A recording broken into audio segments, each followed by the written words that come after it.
Are we, staff, we're all right? Team, we're This ready to go? conference will now be recorded.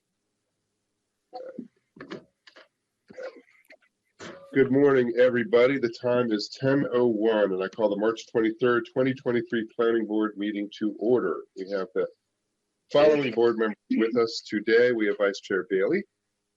Morning. We have Commissioner Washington. Morning. Commissioner Dorner. Hello. And Commissioner Giraldo.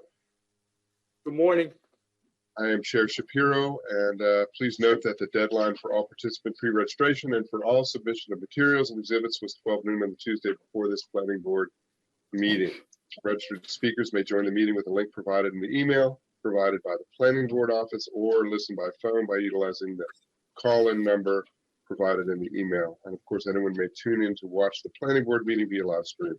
If you wish to speak or become a person of record, you may use our online web form, which you'll see noted on the screen before you. In addition to the commissioners, we are joined by our Deputy Planning Director, Derek Erlage. We have David Warner, our Principal Counsel, Jessica Jones, our Planning Board Administrator, Joe Parsons, our Senior Technical Hearing Writer, and James Hunt, the Division Chief for the Development Review Division. We also have staff members Kenneth Flanagan and Ryan Crown who are helping us with technology behind the scenes. So we will move through the agenda. Our first item is item 2. I would look for a motion to approve the draft minutes of March 16th, 2022. Motion to approve draft minutes. Second. Got a motion by Vice Chair Bailey, a second by Commissioner Giraldo. Since there's no discussion on the motion, I will call the roll. Vice Chair Bailey. But aye. Commissioner Giraldo. I vote aye. Commissioner Dorner. Aye. Commissioner Washington. I'll abstain. I'll vote aye. The ayes have it, 4-0, 1 abstention. Next item on our agenda is item 3A. We have 2 items under 3A, 3A1 and 3A2. I'll turn to Ms. Hightower on the first one, which is CB 31, 2023. Do we have Ms. Hightower? Yes, I am here. Good morning, There she Chairman and is. members of the planning board. Good morning. I'd like to discuss, and I apologize for my raspy voice. I didn't have my tea yet. I'd like to discuss I'd like to discuss CB 31, 2023. This bill amends the definitions for convenience store and gas station to require no more than 32 square feet or 5% of the gross floor area to be dedicated to the sale of tobacco or tobacco accessories. This bill also amends the definition for tobacco shop, electronic cigarette shop, or retail tobacco business to state that any convenience store or gas station which has more than 32 square feet or 5% of its gross floor area dedicated to tobacco products is a tobacco shop. Staff believes that limiting the square footage and the percentage of tobacco products and accessories sold at convenience stores and gas stations is a policy decision of the district council. But staff would like the planning board to know that this ordinance, if enacted by the council, would take effect on January 1st, 2026 to provide a reasonable amortization period and prevent unreasonable economic loss to existing convenience stores and gas stations. With that being said, staff recommends that the planning board vote to take no position on CB 31, 2023. Thank you, Ms. Hightower. Commissioners, any questions for Ms. Hightower? None, and I concur with staff's position. I don't have a problem with that either. Commissioner Dorner, you have something? Yeah, so I'm fine with the position, but I have just kind of procedural sort of uncertainties of how are they going to end up making everyone submit this? Like, how are they actually going to do this? Or is this going to fall upon us to actually like submit it, or maybe DPI if they're looking at like space requirements or gross revenue percentages? Because it's pretty specific. And from some of our backup that we've got, there's a lot of these locations around the county that they're going to have to all of a sudden do. And I don't know if have they thought through like how just practically they would actually do this? I think I have a bit of backup on that, if I can, Ms. Hightower. I mean, part of it is that it's one of the reasons why there's a movement from revenue to square footage, because square footage is actually something you can measure, when revenue is almost impossible to manage. So I know that was one of the decisions, recommendations to go that route. And it is DPI that will do this inspection enforcement, not us. So they'll just have to manage it. Okay, yeah, I think spacing is a lot more easier because if I owned a private business, I wouldn't have any desire to share that information with DPI. So I think square footage is a little bit easier to kind of deal with. And plus, we already have a map. I can actually. I think that was staff's suggestion as well, just because it's easier to manage. That is correct. Okay, thanks. So any other thoughts, questions? None. I would look for a motion. Move to accept recommendation of staff, Mr. Chairman, and stand in opposition. We have a motion to accept staff's recommendation for no position on this. We have a motion by Commissioner Washington, a second by Vice Chair Bailey. Any discussion? Seeing none, I will call the roll. Commissioner Washington. I vote aye. Vice Chair Bailey. Vote aye. Commissioner Dorner. But Commissioner Giraldo. I vote aye. I vote aye as well. The ayes have it 5-0. Thank you, Ms. Hightower. Next item is another legislative item. This is HB 1012, and I'll turn to our General Counsel, Ms. Borden, who will brief us on this. There's no action that we're looking for, but she's going to brief us. Yes, it's a very quick briefing. Thank you, Mr. Chair. Good morning, Mr. Chair and members of the Planning Board. This is Deborah Borden, the General Counsel. We have one item for you today. It's HB 1012. It's workers' compensation claims fees for legal services. We are concerned about this bill because it would change the way that lawyers are paid for their representation of our employees in workers' comp matters.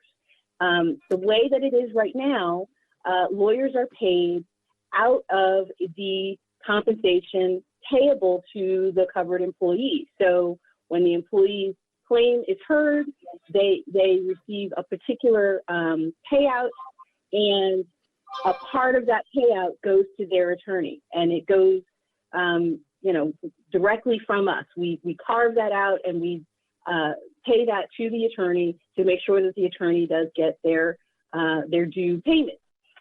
So it doesn't go through the employee, but it does come out of the employee's fund.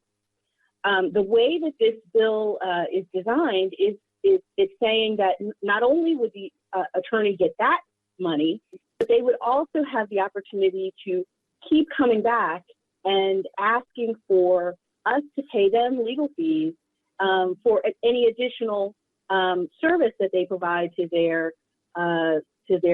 our employee and their client. The problem with this is the bill doesn't have any guidelines as to how this would be calculated. It doesn't have any limits on how many times an attorney can come back and ask for this $2,000. It doesn't have any sort of guardrail. And so without any limits, this could really increase our costs. The commission is self-insured, so we pay all of our workers' comp costs out of pocket, and we will see those increases directly. It's not just an increase that may come in our premium. That is something that we will pay out of pocket, and the bill doesn't really talk about how much this is supposed to cost. It doesn't have any limits. It's a bit scary.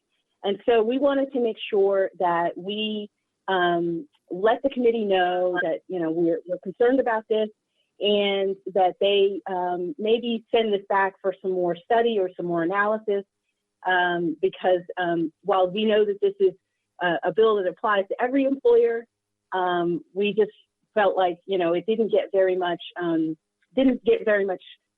discussion in the House, and that was very concerning to us when it went through the House. It sailed through with basically no amendments and no discussion. So we're going to the Senate this week and trying to get them to slow this down and maybe send it for some further study. I'm happy to answer any questions you might have. I've one question. This obviously, this affects us as an employer, regardless of the content of what we do. Who else are we aligned with? Who else is advocating for what we're advocating for? Who are our allies on this? Well, our allies are the Chamber of Commerce, which represents business interests across the board in the state. It's my understanding that the Industry Association for Employers in Workers' Comp also has this position of wait, why are we doing this? The other thing is that the compensation has been recently increased. The maximum compensation out of a claimant's award has been recently increased in the state regulations. So again, there's a bit of why do we need to do this now when we just increased the maximum compensation that attorneys can get? So there are a number of players that are frankly surprised by this bill and by the fact that it sort of went through the House with very little discussion or amendment. And so, this sort of has caught everybody by surprise because this has been tried before and it never went anywhere. And now it's all of a sudden got legs and no one can figure out why that is. Okay, understood. Commissioners, any other questions for Ms. Borden? None? Okay, there's no action required. So we appreciate the briefing and you will keep us in the loop as you do, I'm sure. Absolutely. Thank you so much. Thank you. Next item is item 3C. This is the 6-year planning work program. We're having a briefing. I believe Mr. Rowe will be giving us the briefing on this. Take it away, sir. Yeah. Good morning, Mr. Chairman, members of the board. For the record, my name is Scott Rowe with the Community Planning Division. I'm here this morning to present the Planning Department's proposed 6-year planning work program for fiscal years 2024 through 2029. As you know, every year the department presents its recommendations for what comprehensive planning and zoning products we believe we should undertake over the next 6 years. This program evolves annually based upon emerging opportunities, challenges, and of course, county council input. We are already working on the fiscal year 2025 to 2030 program, and we traditionally present that to you in the fall. This morning, I'm going to provide a brief overview of the master and sector plans and sectional map amendments we recommend for fiscal years 2024 through 2029, followed by an overview of how the program evolved from our previous presentation to you on this topic in September 2021. As you're going through the slides, the years identified in this program are the year in which we would begin scoping a project, a process that takes about 6 to 12 months. Upon initiation, a master or sector plan generally requires 18 months to prepare and another 10 to 12 months for the legislative approval process. You're familiar with the projects that are currently underway. They won't be listed here, but we're working currently on the Bowie-Mitchellville Vicinity Sectional Map Amendment, the West Hyattsville-Queens Chapel Sector Plan and SMA, the Countywide Master Plan of Transportation, and a minor amendment to the 2014 approved Southern Green Line Station Area Sector Plan. There are 3 additional projects that we're currently scoping. Next slide, please. Mr. Rowe, before you jump over to the next slide, since you've got this picture up, right, not related to the plans, but what's happening to that space at the bottom on the left-hand side that used to be the library? Coming into there? Commissioner Durner, I am not sure what's happening there at this current time. Okay. All right, thank you. Yep. Next slide, please. So the first of the projects that we're currently scoping is a new sector plan and sectional map amendment for the Central Avenue Blue Line Corridor. This plan really consists of 3 plans in one, focusing on transit-oriented development opportunities at the Capitol Heights, Addison Road, Seat Pleasant, and Morgan Boulevard metro stations, each of which are identified as local transit centers by Plan 2035. This project is being coordinated with the county executive's ongoing Central Avenue Blue Line initiative and will recommend the necessary land use, zoning, infrastructure, and placemaking improvements necessary to fulfill a vision for equitable TOD in this critical corridor. This plan is anticipated to replace the 2008 Capitol Heights Transit District Development Plan in its entirety and portions of the 2010 approved Subregion 4 Master Plan within the plan area. Next slide, please. The second plan currently in scoping is a new sector plan and sectional map amendment for the port towns, towns of Edmonston, Bladensburg, Colmore Manor, and Cottage City. This plan will identify realistic and achievable redevelopment and revitalization strategies for this key area in anticipation of what we think will be continued growth pressure from the District of Columbia and adjacent US 1 corridor. This plan will help identify the boundaries, core, and edge of the Plan 2035 designated Port Towns Neighborhood Center and will replace the 2009 approved Port Town Sector Plan in its entirety. Next slide, please. A third project currently in scoping is a sectional map amendment to use the tools of the new zoning ordinance to implement the zoning recommendations of the 2013 approved Central Branch Avenue Revitalization Sector Plan. This SMA can facilitate the recommended redevelopment at the plan's main focus areas, which include future stops along the Southern Maryland Regional Transit Corridor. The area of this SMA runs generally from Southern Maryland Hospital Center north to the Marlow Heights Shopping Center. Next slide, please. While working on these projects in fiscal year 2024, we'll begin scoping a 10-year update to the Resource Conservation Plan. The Resource Conservation Plan is a countywide functional master plan that establishes the county's policies for rural conservation, agricultural conservation, and green infrastructure. Next slide, please. In fiscal year 2025, we anticipate beginning scoping on a sectional map amendment to reclassify the Plan 2035 designated Suitland Regional Transit District, which includes the Suitland Federal Center, Suitland Town Center, and the Suitland Metro Station, to the appropriate regional transit-oriented zones in the new ordinance. This would rezone them from the legacy mixed-use town center zone. This change, we believe, will permit the scale and types of development anticipated by both Plan 2035 and the 2014 approved Southern Green Line Station Area Sector Plan. Next slide, please. We also have a placeholder in fiscal year 2025 for a potential sectional map amendment for the Military Installation Overlay Zone. And we're working very closely in consultation with Joint Base Andrews to determine whether or not this project is necessary or not. We should have an answer on that fairly shortly. If this project is delayed or removed, other projects that we identify may move up in the program. Next slide, please. Finally, in fiscal year 2025, we anticipate scoping on a major new plan for the Orange Line Corridor and the Glen Ridge Purple Line Station. This is a corridor plan that will look at the new Carrollton Transit Center, which is designated as a regional transit district by Plan 2035, the Cheverly and Landover Metro stations, which are designated as local transit centers, and the Glen Ridge Purple Line Station, which is designated as a neighborhood center, as well as areas of Prince George's County impacted by growth demand at the Deanwood Metro Station in the District of Columbia. Using the tools of the new zoning ordinance, this plan will coordinate future growth and development at these 5 stations so that they complement and support each other rather than competing, hopefully maximizing TOD opportunities while addressing, through interagency coordination, stormwater and flood challenges along Beaver Dam Creek.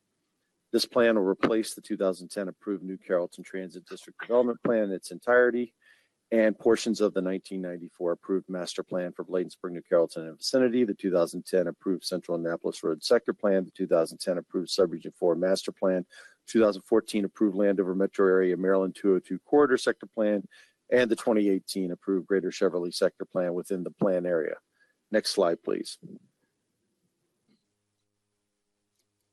Starting in fiscal year 2026, we anticipate scoping a new plan and SMA for the Maryland 414 Oxon Hill Road corridor between Maryland 210 and the Capitol Beltway. This plan will capitalize on the growth pressure that the corridor is experiencing from National Harbor with a realistic and achievable vision for corridor-based development.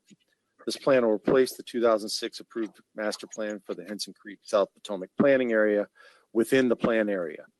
This is necessary because the 2006 plan recommends both fixed guideway transit service and a large amount of parcel assemblage to support transit-oriented development that is unlikely to occur within the coming decades. This plan will also refine the boundaries of the Plan 2035 designated Oxon Hill Neighborhood Center. Next slide, please.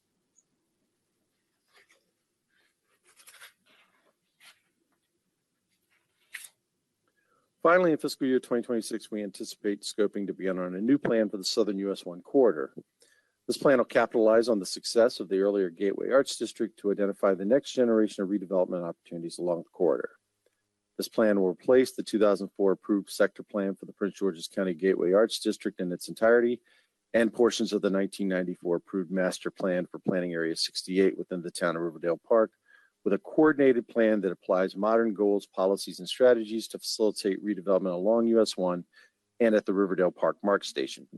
The concurrent sectional map amendment will replace the legacy mixed-use town center zones in Riverdale Park, Mount Rainier, and Brentwood with zones that facilitate rather than discourage redevelopment in the plan area. These plans will all be in the scoping or early production phases during 2026, which is a councilmanic election year. Staff strongly urge the planning board and the council not to schedule master and sector plans that are substantially underway in one council term to finish during another council term. We've done this in the past. It very rarely works out. It's not advisable. And so we tried to schedule the entire 6-year work program around election season where possible.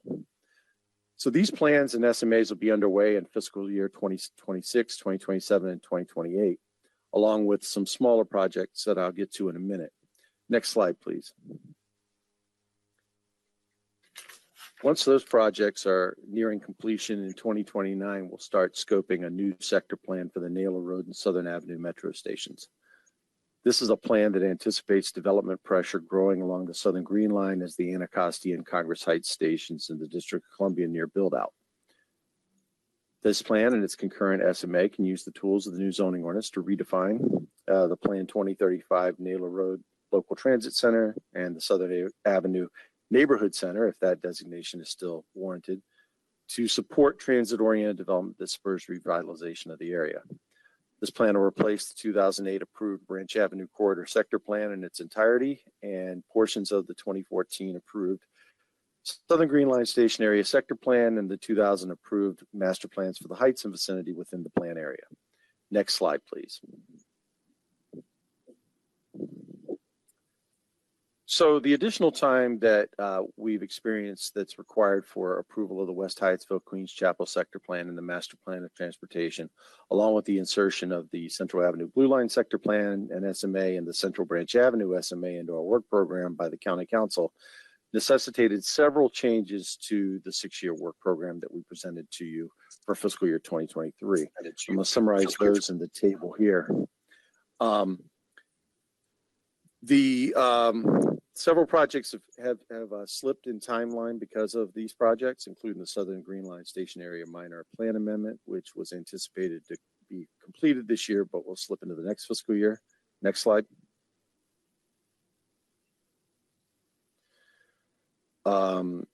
There's a new minor plan amendment, concurrent sectional map amendment forthcoming for the Henson Creek South Potomac plan area that will cause some impact to the 6-year work program, and also a potential planning effort in District 1. There were 2 projects on the last 6-year work program that we recommend removing because they're not necessary in the next 6 years.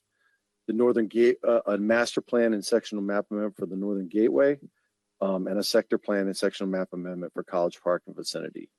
The Northern Gateway project really, we feel that the countywide map amendment addressed many of the challenges in that portion, in that area of the county, with zones that allow the implementation of the 2009 approved Tacoma-Langley Crossroads sector plan. That sector plan did not have a sectional map amendment back in 2009 in anticipation of a rewrite of the zoning ordinance. So now that the rewrites occurred, the countywide map amendments occurred, the zones are in place to implement that plan, and a new plan would not be necessary at this time. The impetus for a new plan for College Park really was simply to consolidate the city of College Park's 4 plans into one. And while that might be slightly more user-friendly than the current situation, the fact of the matter is that the plans in this area are among the most successful plans we've ever had in Prince George's County, and replacing them at this time is not as high a priority as replacing other plans in the county that haven't been as successful. Next slide, please. The military installation overlay zone SMA has slipped a year, and it may slip out of the program altogether if it's not necessary. We have previously recommended a plan for the western end of the blue line, so the blue line corridor sector plan will replace that plan.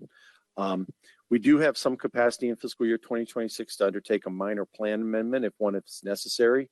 And looking at our 6-year work program, we're always looking for opportunities to tweak or do a small adjustment to a plan to address an emerging opportunity.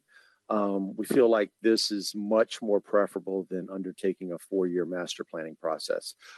Sometimes in the past, we've undertaken a sector plan because there's one development opportunity or one infrastructure improvement or something small, and we've tackled an entire plan based on something that could have been handled through the minor amendment process. So we're always looking for opportunities to do minor plan amendments versus larger, fuller plans. Next slide, please. So in 2026, we have capacity for 2 minor plan amendments. The Maryland 414 corridor sector plan grew out of an earlier recommendation to do a plan for both Maryland 414 going Oxon Hill Road going east and west, and Maryland 210 going north and south. The challenges along those corridors are such that we think that it's probably more appropriate to break those into 2 separate plans and to tackle them separately. The plan for Maryland 210 is out there in the out years and probably will feature in the next year's 6-year work program, if I had to wager a guess. Next year's 6-year work program, if I had to. Yeah, the Southern US 1 corridor sector plan is moving up. There's considerable market pressure along that corridor that needs to be coordinated with a plan that has detailed goals, policies, and strategies to address the opportunities there. Naylor Road and Southern Avenue are moving back a couple of years just because we have higher priority projects. Next slide. And we're moving up the Orange Line Corridor Glen Ridge sector plan 3 years because there's much more immediate need to address those plans. I think that we're seeing different issues at each station, but all of them are pressing, and we need to take advantage of that opportunity to do that plan as soon as we possibly can. Next slide.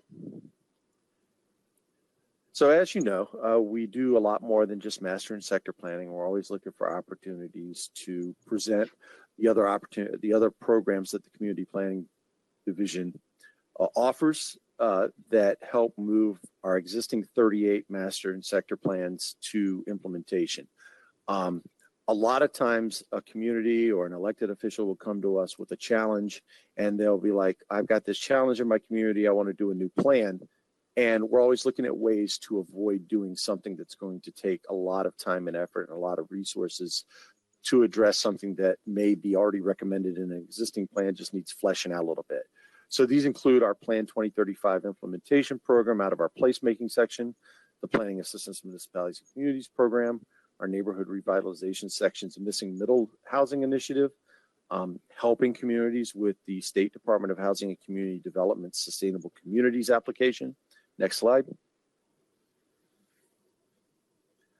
Studies that we do for neighborhood revitalization, the University of Maryland's partnership for action learning and sustainability, where we're able to leverage the students and faculty at the University of Maryland to conduct small planning studies, working with neighborhoods on neighborhood conservation overlay zones, and our ongoing placemaking pilot projects and our placemaking around town program that really look at activating underutilized and public space to create a place where people want to gather.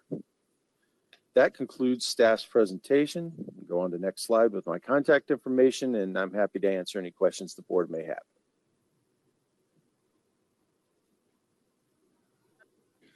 I have a question, Mr. Chair, just a brief one, if I may. I'm sorry, I was muted. Commissioner Giraldo, take it away. Okay. What are the plans with regards to the National Harbor and that whole entertainment employment center in that Oxon Hill area?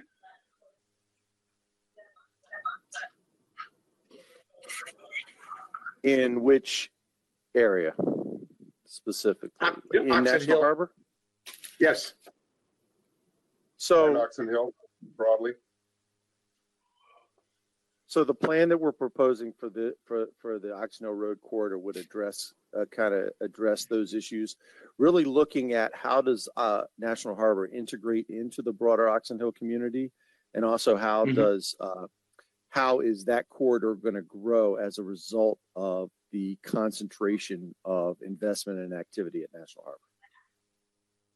Okay.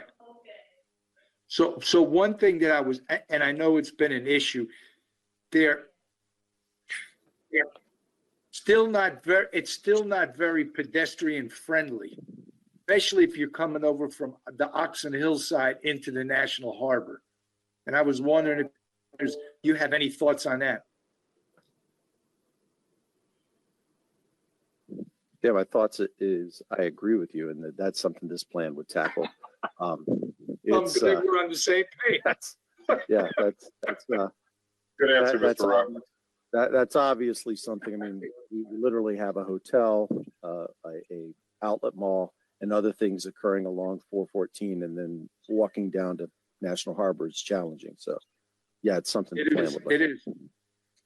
Okay, so is that something that's being investigated in terms of what could be done? Yes. All right, that was my interest, because it just seems to be so disconnected at the moment, and especially for pedestrian. If you're coming over, let's say from the Rivertown area to get to National Harbor on foot, it can be pretty problematic, as you know. Well, I'm glad that you're looking at it. Thank you. Mr. Chair, I have a quick question as well. Page Take it away.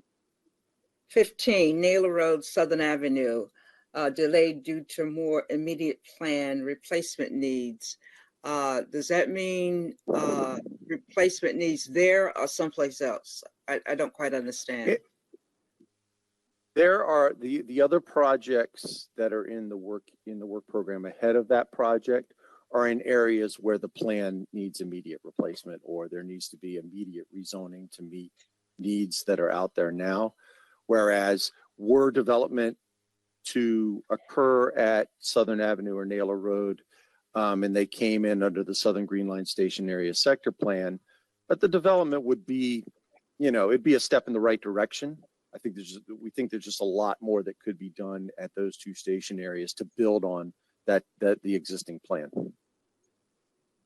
Whereas some of these other areas, development's not occurring because of the plan.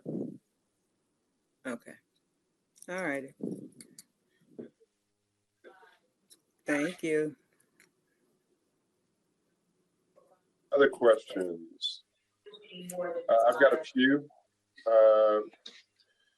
One is, I'm wondering about the timing of the Port Towns sector plan and the Southern US 1 sector plan. They look like they're not concurrent. Is that right? Or are they? There'll be a little bit of overlap, but the Port Towns plan is starting first. Okay. Because I'm curious about the synergies between those two, and more it's morphing into, sort of one area. And there's even a movement in the state to fund an authority that sort of holds them as one area for redevelopment. And so I think there's some value in some measure. I don't think it's one plan, right? But I think there's some value in coordination between those two. Yeah, definitely.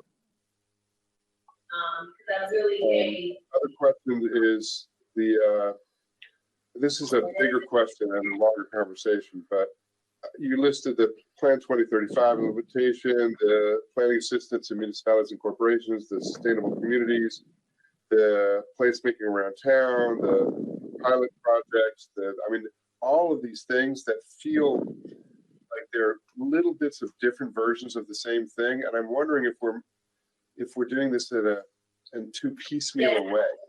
If there's some way that it can be more accessible to the public. These are all outward-facing programs. And so, how does the community find their way in through this sort of alphabet soup of different programs? Yeah. I was going to see if Mr. Phelps was on the line to tackle that question. And Here, every Mr. one of Chair. these programs, thank you, Mr. Phelps. Every one of these programs is wonderful. It's just that there's a lot of them, and how do people make the distinctions between them? Right, and that's one of the things that we're looking at in the community planning division is working with our publications team to try to get the word out a little bit more, not only through social media, but also through some of our community partners. There are a lot of moving pieces with the work that we do. And, Scott kind of touched on it a little bit with some of the smaller minor plans, and you touched on it as well with our placemaking around town program and our PAMC programs, which are vital in these kind of smaller pieces of the puzzle that are smaller efforts that can move a little bit more quickly than a sector plan or something like that.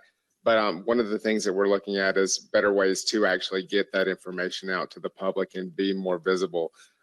Some of those initiatives are as simple as just increasing our social media presence and taking a roadshow to some of the various town councils and neighborhood groups around the county. And, some of it is just frankly being more visible. But that is something that we're working on. I appreciate that. And maybe the way that I'm thinking about this is,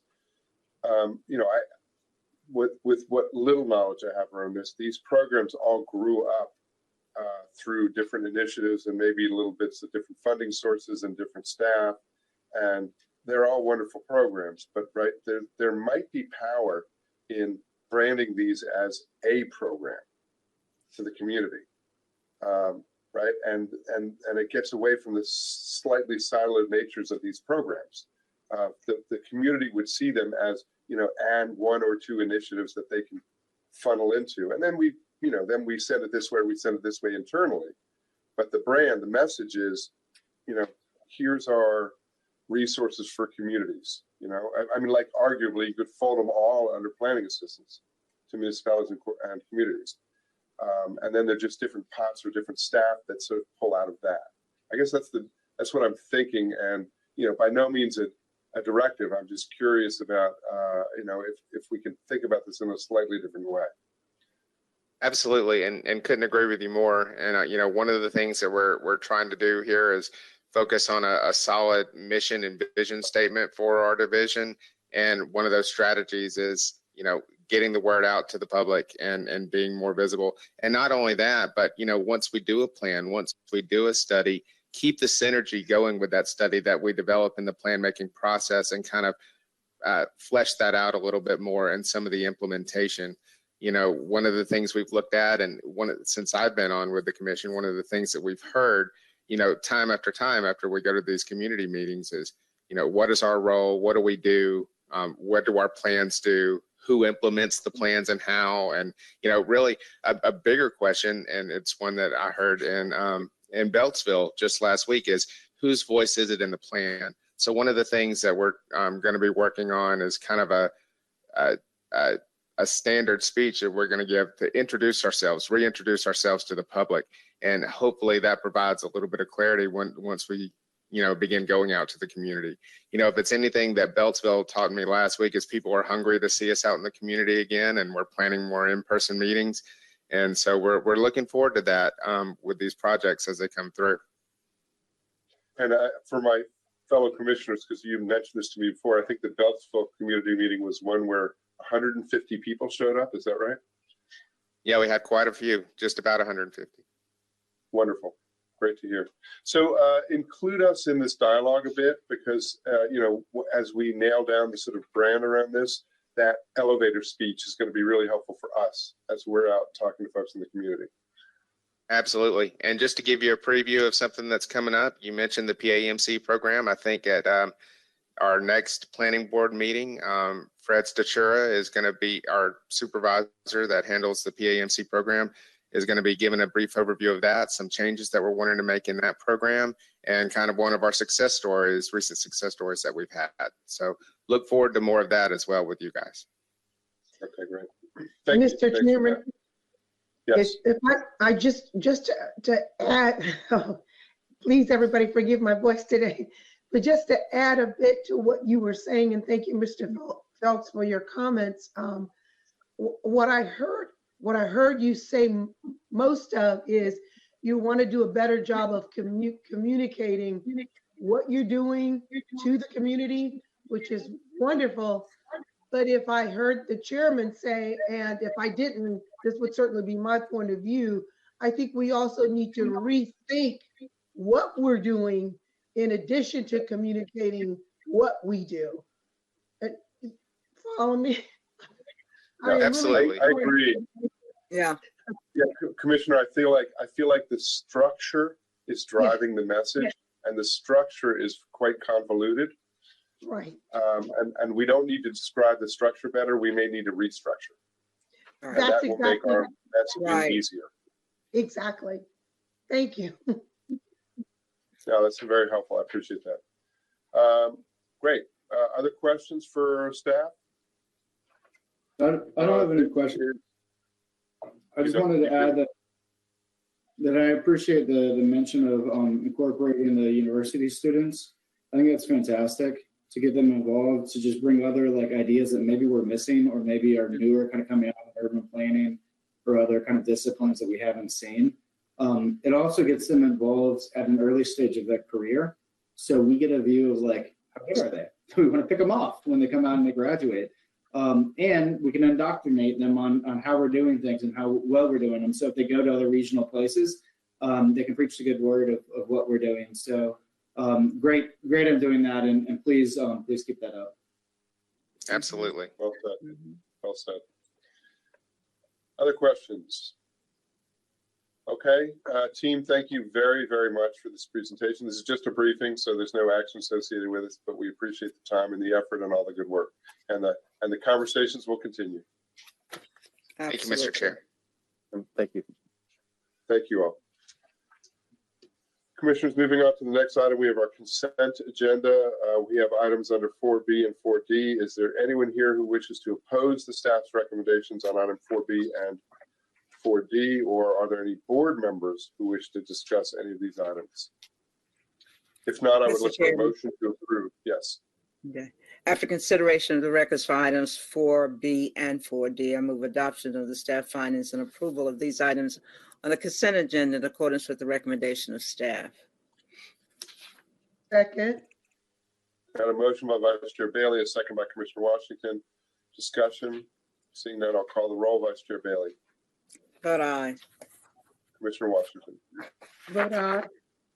Commissioner Dorner. But I Commissioner Giraldo. Vote aye. Vote aye. I vote aye as well. The ayes have it, 5-0. Next item on our agenda, we're going to move to our regular agenda items. First is item 5. This is an extension request for preliminary plan 4-16006 Melford Town Center. We have Mr. D.S. Campbell, who will give a brief staff report, and then Mr. Antonetti, representing the applicant, if there are any questions. Mr. D.S. Campbell. Good morning, Mr. Chairman. Can you hear me all right? Mhm. We can hear you fine. Thank you, sir. All right, great. So yes, good morning, Mr. Chairman, members of the board. For the record, I am Eddie Diaz-Campbell with the subdivision section. Item number 5 on the agenda is an extension request for preliminary plan subdivision 4-16006, Melford Town Center, also known as Melford Village. This preliminary plan of subdivision approved 256 lots and 50 parcels for 1,793 dwelling units and 359,500 square feet of commercial development. The preliminary plan was approved by the Planning Board on March 9, 2017, and it is valid through April 6, 2023. By letter dated February 6, 2023, the applicant requested a 6-year extension of the plan's approval. This is the applicant's first extension request. If this request is approved, the preliminary plan of subdivision will be valid through April 6, 2029. Staff has provided a memorandum which evaluates the extension request for its conformance to the required criteria of approval for an extension, which are contained within the prior subdivision regulations. And staff recommends approval of the extension request. This concludes staff's presentation. Thank you. Thank you. Questions for staff? Mr. Antonetti, anything you want to add? Good morning, Mr. Chair, members of the Planning Board. For the record, Robert Antonetti with the law firm of Shipley & Horn here on behalf of the applicant. I'd like to thank Mr. Diaz-Campbell for his thorough review and receipt of our request. And we do agree with the staff recommendation in this case and would respectfully request your support of the same. We're here to answer any questions that you may have. I might just add that the Melford Town Center is proceeding. It's a wonderful project. You've seen it, you've reviewed it through numerous detailed site plans that have come before you, and we're looking forward to the future and being able to fully implement this preliminary plan if this extension request is approved. So thank you very much for your consideration. Thank you. Commissioners, any questions for the applicant, their representative? If not, I would look for a motion to approve the 6-year extension. So moved, Mr. Chairman. Second. Got a motion by Commissioner Washington, a second by Vice Chair Bailey. Any discussion on the motion? Seeing none, I'll call the roll. Commissioner Washington. I vote aye. Vice Chair Bailey. Vote aye. Commissioner Dorner. Vote aye. Commissioner Giraldo. I vote aye. I vote aye as well. The ayes have it, 5-0. Thank you, Mr. Antonetti. Thank you, Mr. Diaz-Campbell. Next item on our agenda is item 6. This is DSP 22028 Fairwood Square. We have Mr. Shelley who will give the staff presentation, and Mr. Tedesco is representing the applicant. And how are we proceeding on this, Mr. Shelley? Good morning, Mr. Chair. There has been a preliminary matter brought by a member of the public that should be considered prior to the hearing, which is a motion for continuance based on an error on the Planning Board's website. Staff recommends a 1-week continuance for DSP 22028 Fairwood Square in lieu of a hearing. Thank you. Thank you. I do have some question or comment about that, but let's turn to Mr. Tedesco for your hopefully concurrence with this. But if you could introduce yourself and let us know where you are. Thank you. Good morning, Mr. Chairman, members of the Planning Board. Good to be with you this morning. We're aware of the request. We have no objection and would support staff's recommendation for a 1-week continuance. Thank you, Mr. Tedesco. And commissioners, I think out of an abundance of caution and for the fairness of the public, I think it makes sense. Mistakes happen, and let's just make sure that we bend over backwards to make sure that there's adequate community opportunity for community participation. So I'm in support of this 1-week continuance. I have no problem with that at all. Any questions for staff or for the applicant? Mr. Warner, anything you want to add? No, Chairman, no additional comments. Okay, and Mr. Hunt, fine with you? Chairman, we're fine on this end. Okay, great. All right, so then, Yeah, Commissioner Jordan. For the public, I'm sorry. This is Mike Bridges. Oh, Mr. Bridges, I'm sorry. We do have folks signed up to speak, but the folks who are signed up to speak, that would be if we actually were hearing the case. So this is a preliminary matter just to consider whether we're even going to hear the case. On that preliminary matter, we don't take public comment because the public comment is related to the actual content of the case, not the preliminary matter. So I we are was the gonna, one. I'm Can- sorry, can I was chime one in? who, I'm the actual person who submitted the request for postponement and identified the issue. And I would like an Hold on one sec. Hold on one sec, just for a point of order. Anyone who's speaking, if you could first of all identify yourself for the record, and if you're able to come on camera, come on camera. And I do not want to have any discussion around the content of the case. If we go that route, that's only if we're actually hearing the case. We have a whole swearing in process and things like that. But if you want to take a brief minute just to talk about this preliminary matter, I will certainly allow that for a quick minute. Excuse me, Mr. Chairman, David Warner. Yes. Mr. Warner. Just clarification for the record, David Warner, Principal Counsel. The request for continuance that you're considering was brought by Ms. Oliver.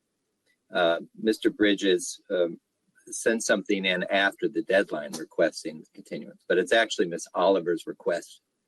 And so if there's any discussion, it should be limited to Ms. Oliver. Okay, thank you for that, Mr. Warner. And respectfully, Mr. Bridges, we want to abide by our rules. I imagine you're quite aligned with Ms. Oliver about this, but we will just allow Ms. Oliver to speak on this matter. there so was Ms. Oliver, go ahead. I'm sorry, just one other point of information. One of the main mistakes that was brought up to me personally in an email after the close of the public record. So that's why I wanted to speak. The continuance is being relied on to the change in the acceptance date. And how could I bring that forward prior to the close of the public hearing if that information became light after? I mean, it was 4:40 last night. Mr. Chairman. You should allow me to speak. Hold the thought, Mr. Bridges. Thank you. Mr. Warner? Again, this David Warner, Principal Counsel. Mr. Bridges is referring to a different argument that he's making regarding the acceptance date of this application. That's not why the continuance request is being made. The continuance request is being made because of a section on one of our web pages that had the incorrect date. And that's what Ms. Oliver pointed out in her request for continuance. That's the only issue involved in this continuance, and that's what she can speak to. Thank you. So, Mr. Bridges, again, respectfully, we're going to hold this discussion to just that one issue, which is the only issue before us. And that is an issue that was brought to us by Ms. Oliver. I hear you that you have other concerns, but that's not what we're going to be talking about at this moment today. Okay? So can I ask one question, and I know you'll be finished with me, but just one other question. Yes, so it sounds like the reason why you have narrowed this discussion to Ms. Oliver's request for postponement is because she got it before 12 o'clock. The multiple items that I raised for justifying a postponement are different from Ms. Oliver's, and they are based on information that came to light after 12 o'clock Tuesday. So I don't understand why you're narrowing it to just hers when the information that is the basis for these other items deserves being handled.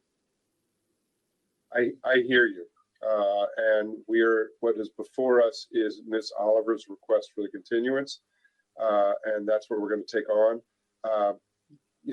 Practically speaking, and I don't want to prejudge a vote before it happens, I think we are just about to continue this for a week, which means that practically the effect will be the same. There will likely be a continuance. And then when you have the opportunities to speak next week, you can find your way to bring some of these items into. Okay, for the record, I just want to state on the record that I was requesting more than just a week, and I think Ms. Oliver was too, and we should be able to discuss that for the record. Okay, thank you. All right, Ms. Oliver, you want to take it away? Yes, thank you for giving me the opportunity to speak. I do want to address I'm appreciative of the recognition of the error and your willingness to issue a continuance. But as I stated in my letter, in my testimony today, I'm saying that a week is not sufficient. I did request 45 days because many residents, due to this inaccurate form and inaccurate data, dates that were put in the form, it caused a lot of overwhelming confusion and miscommunication. And I don't think a week is going to resolve that issue. Proper notice needs to be given at least 30 days or more to the public. And in light of this really outrageous and, error, it should be, the continuance should be much longer than a week. Thank you. Thank you, Ms. Oliver. There's nobody else who we're going to have speak on this but Ms. Oliver. So let me just say, and this is just to my fellow commissioners, I'm fine with a week continuance. There's been ample notice for this case. There was a mistake made by staff by setting the deadline a week too early, but that didn't negate all the notice that was given in advance. So out of an abundance of caution and with respect to the community to make sure that we are allowing for adequate public participation, I think the week continuance is more than adequate. So that's where I'm at. And commissioners, I'm not sure where you are at, but I would look for a motion and we'll see where it goes. Before any motions are made, I think we need to just procedurally also get the applicant to waive his rights on the action limit date, because the action limit date is the 28th of this month. Continuing it a week would put it actually slightly past that. So we probably need to also get that in writing as well from Mr. Tedesco. And thank you for that. That is the assumption that we're making, but Mr. Hunt and Mr. Warner, what's the appropriate approach to take with this? Mr. Chairman, for the record, James Hunt, we would have to request, Mr. Tedesco would indicate that on the record, just as Commissioner Dorner was saying, which I believe he is prepared to do so. Yeah, no, I see he signed on there. Okay, thank you, Commissioner Dorner. Mr. Tedesco? Yeah, thank you, Mr. Chairman. Thank you, Commissioner Dorner. For the record, the applicant pursuant to the zoning ordinance would agree to extend the action period to accommodate a hearing on March 30th. So to what specific date? We would extend to March 30th. Well, I'll say this. We'll extend to April 15th to accommodate a hearing on March 30th and a resolution before April 15th. Mr. Hunt, does that work for staff? Yes, Mr. Chair, we agree. Thank you, Mr. Tedesco. And Mr. Warner, do we include that in the motion?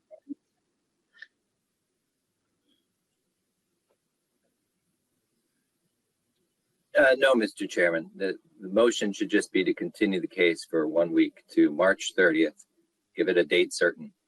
And for further information for the planning board, to the extent they need it, all required notices by law were given to all individuals. Everyone entitled to know the date of this hearing has been given the date of this hearing. The only thing that they might have been confused about is the date to sign up and give testimony. So this is giving them an opportunity to make sure that they can sign up to give testimony. But everybody was given the required notice as to the date of this hearing. So they're all aware that it's occurring today.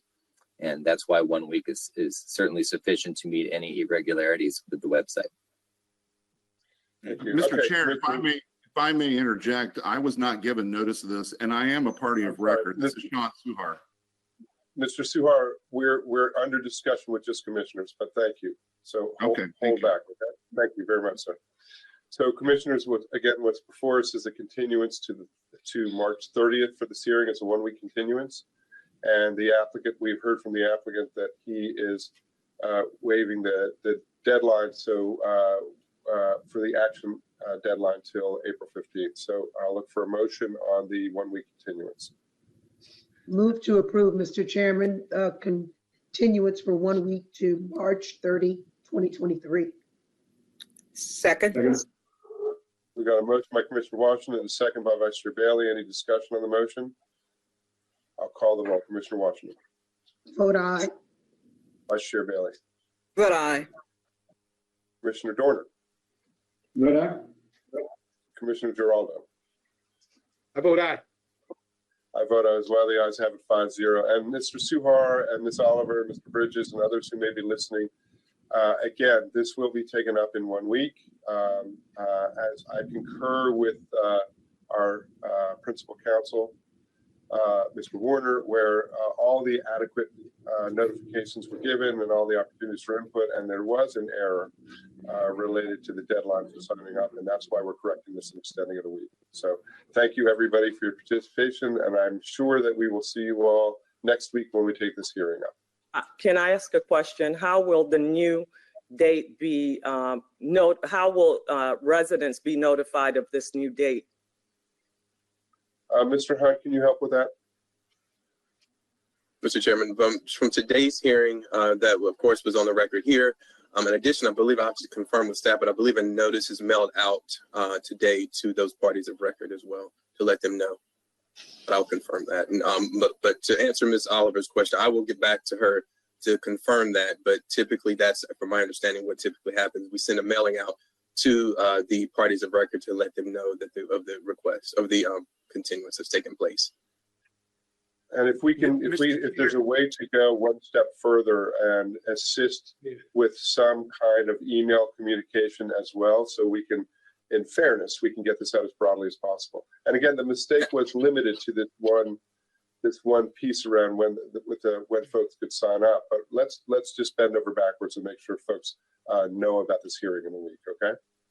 Absolutely. We'll send a message out. We'll send an email. I'm sorry. We'll send an email out to all the parties of record if we have an email on file for them and to let them know. Okay. I hope that's helpful, Ms. Oliver. Thank you. Okay. Thanks, everybody. Hold on 1 sec. I have a technical issue. Just.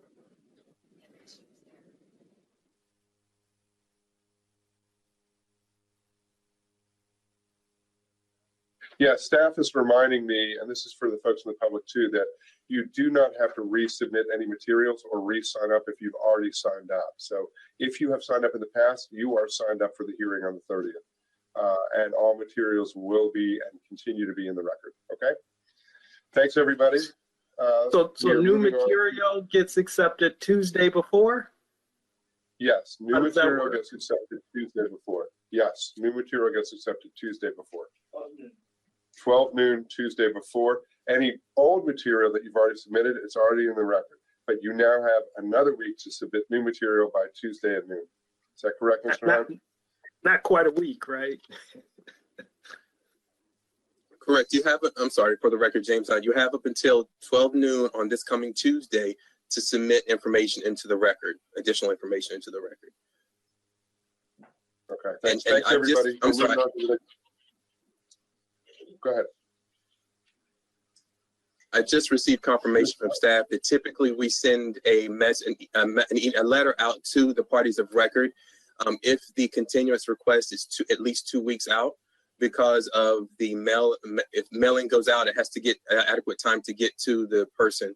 And so, at this situation, since it's 1 week, we will do the email to all those parties of record to confirm so they get that. Excellent. Okay. Thank you. Okay, moving on to the next case. We are on to item 7. Oh no, item 7 we are actually have removed from the agenda, so ignore that. Moving on to item 8. This is a CSP 13006-01 1990 Bright Seat Road property. This was continued from February 23rd, 2023. We have Mr. Hatcher, who's representing the applicants. We have Ms. Lockhart with staff. I believe we have a preliminary matter, similar preliminary matter related to this as well. Let's turn to Ms. Lockhart first. Doing a sound check. Can you hear me all right? We can hear you fine, Ms. Lockhart. Thanks for checking. Thanks. Good morning, Mr. Chair and members of the Planning Board. For the record, I am Dominique Lockhart with the zoning section. Item number 8 on the agenda is conceptual site plan CSP-13006-01 1990 Bright Seat Road property. I believe the applicant is going to request a continuance based on the same preliminary matter as the previous case. Okay, let's hear from the applicant, Mr. Hatcher. Thank you, Commissioners. Chair, for the record, my name is Chris Hatcher here on behalf of the applicant for CSP 13006-01.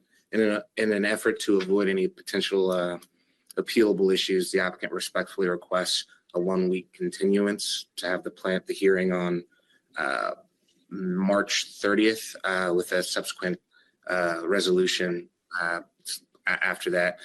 Just as a purely technical matter, the applicant has already waived its review period consistent with the continuance that was granted in January. So I'm not entirely sure that's necessary for this. With that, the remainder of the team are here if you have any questions. Okay, thank you, Mr. Hatcher. Let me get clarification on that from Mr. Warner or Mr. Hunt. Do we need to do anything about the review period, the action date? Mr. Chairman, for the record, James Hunt for the Development Review Division, just to confirm that the action limit date is outside of the 45, because typically they're provided a standard 45-day waiver, which is what I believe is what's taking place. We just want to confirm if we have a waiver for an additional, I think if we do an additional 2 weeks, 14 days, that may cover this particular situation. So, Mr. Hatcher, to be abundance of caution, staff is suggesting that you extend the action limit for another 2 weeks. The applicant hereby requests an extension of the action and the waiver of the 45 days for an additional 2 weeks, with the planning board hearing being next week, March 30th. Okay, thank you. That's clear. So, commissioners, then what's before us is an extension request for 1 week for this. Any questions from staff? If not, I'd look for a motion. Move to approve the request to continue for 1 week to March 30th. Thank you. Second. We've got a struggled motion by Commissioner Washington, and we've got a second by Vice Chair Bailey. Any discussion on the motion? I just say don't agitate her. Like you don't want to insult struggling, because then she might not make motions in the future. We need her. That's why I tried to help out with the motion this time. Thank you, Madam Vice Chair. It takes a team. I'll call the roll. Commissioner Washington. Vote aye. Vice Chair Bailey. Vote aye. Commissioner Dorner. Vote aye. Commissioner Giraldo. I vote aye. I vote aye as well. The ayes have it 5-0. Thanks, everybody. We are now moving on to item 9 on our agenda. Item 9 and 10 are companion cases. We'll be taking them up separately. Mr. Chairman, there appears to be someone attempting to speak. Borowski,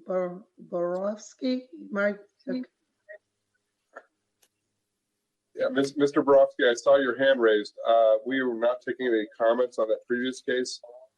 If you have something if you want to speak on the case that's going to come before us, I don't know if you're signed up for that one. The only one you were signed up for was the previous one, but we've continued it. So, Ms. Borowski, I can't hear you.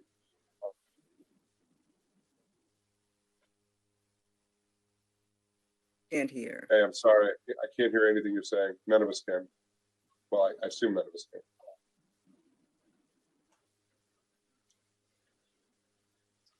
Okay, I'm sorry. In any case, we have continued the case, and we will be hearing this case in 1 week. You were signed up to speak, which means that you will have the opportunity to speak next week. Time is money. I believe Mr. Borowski is saying time is money. We concur. Yes. You're excellent with sign language, Mr. Borowski. All I can tell you is we will see you next week, okay? Thank you. So we're on item 9. detailed site plan DSP 86116-15. This is, again, this item is companion with item 10. Again, Mr. Warner, help me with this. This is, or Mr. Hunt, I just have a procedural question. Are we hearing these cases as one case, or do we hear them consecutively? How are we proceeding? Mr. Chairman, David Warner, Principal Counsel.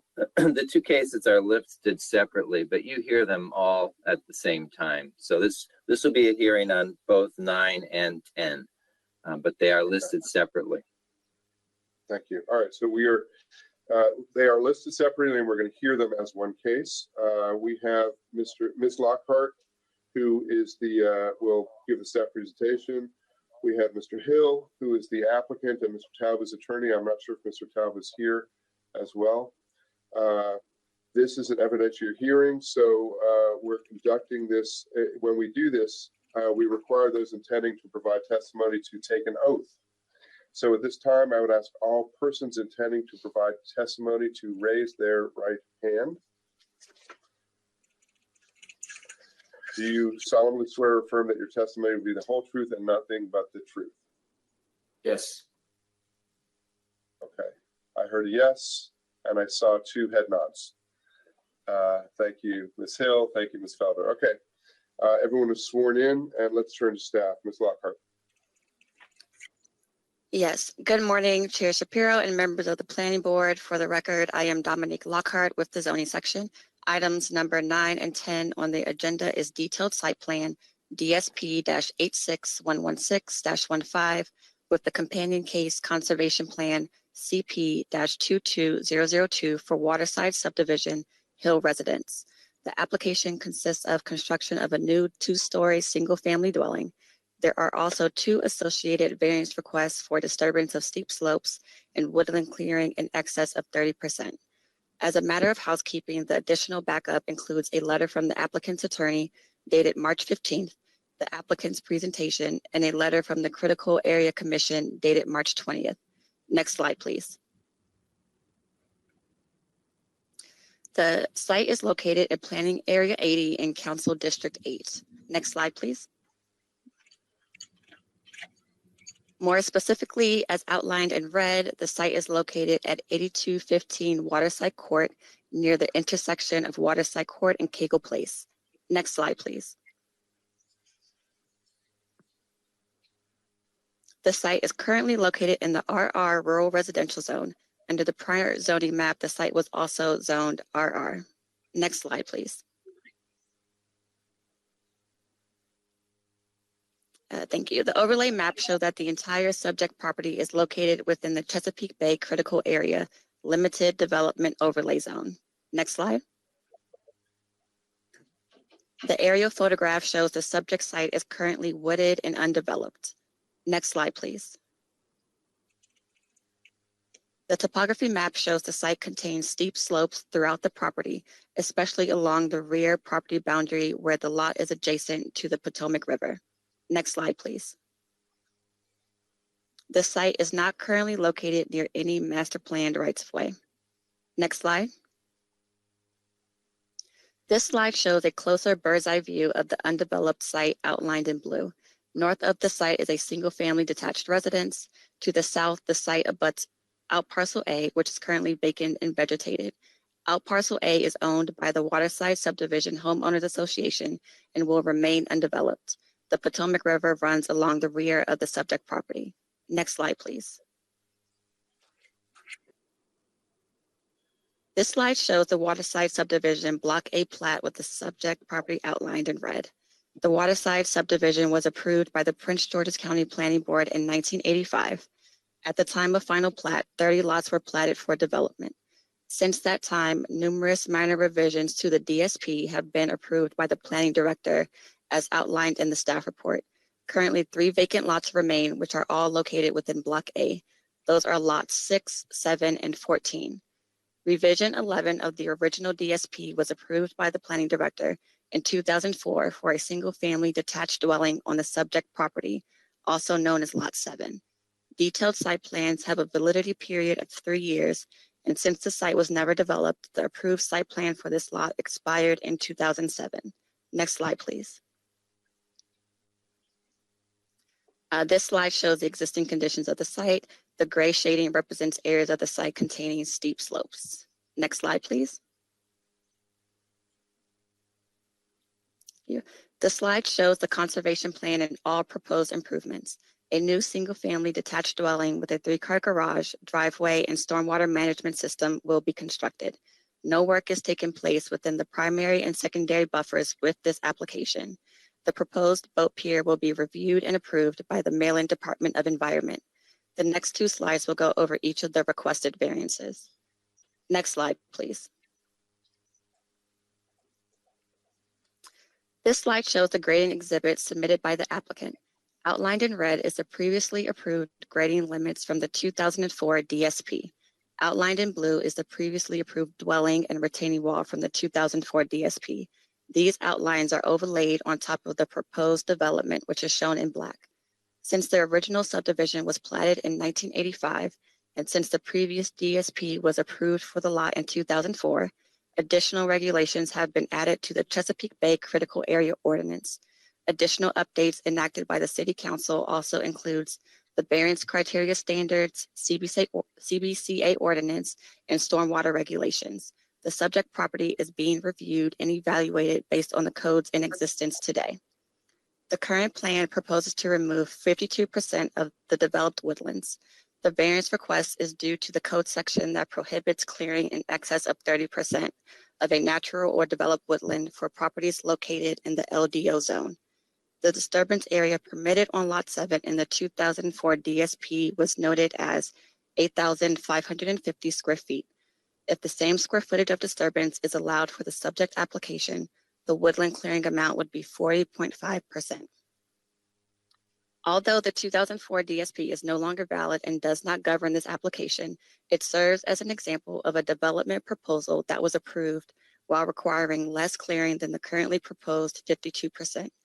If the planning board decides to approve this case, staff has recommended a condition permitting a woodland clearing amount of 40.5%, which represents the same disturbance area permitted within the 2004 DSP.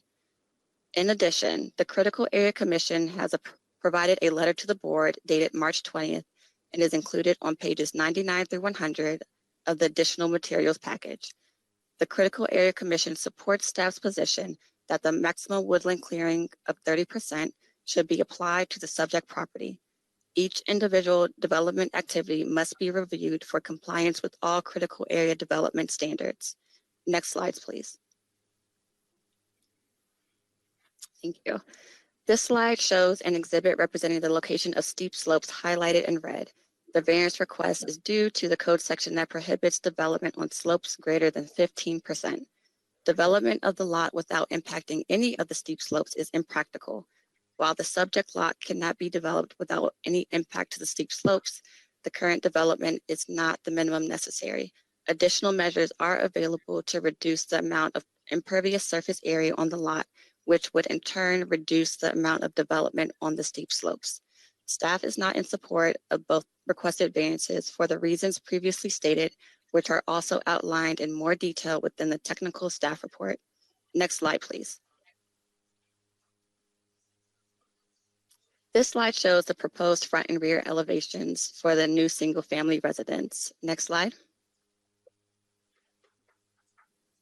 This slide shows the proposed right and left elevations for the new single-family residence. Next slide, please. As mentioned in the beginning of this presentation, the additional backup does include a letter from the applicant's attorney, the applicant's presentation, and a letter from the Critical Area Commission. Staff recommends that the board disapprove detailed site plan DSP 86-11615, conservation plan CP 22002, and the 2 associated variance requests.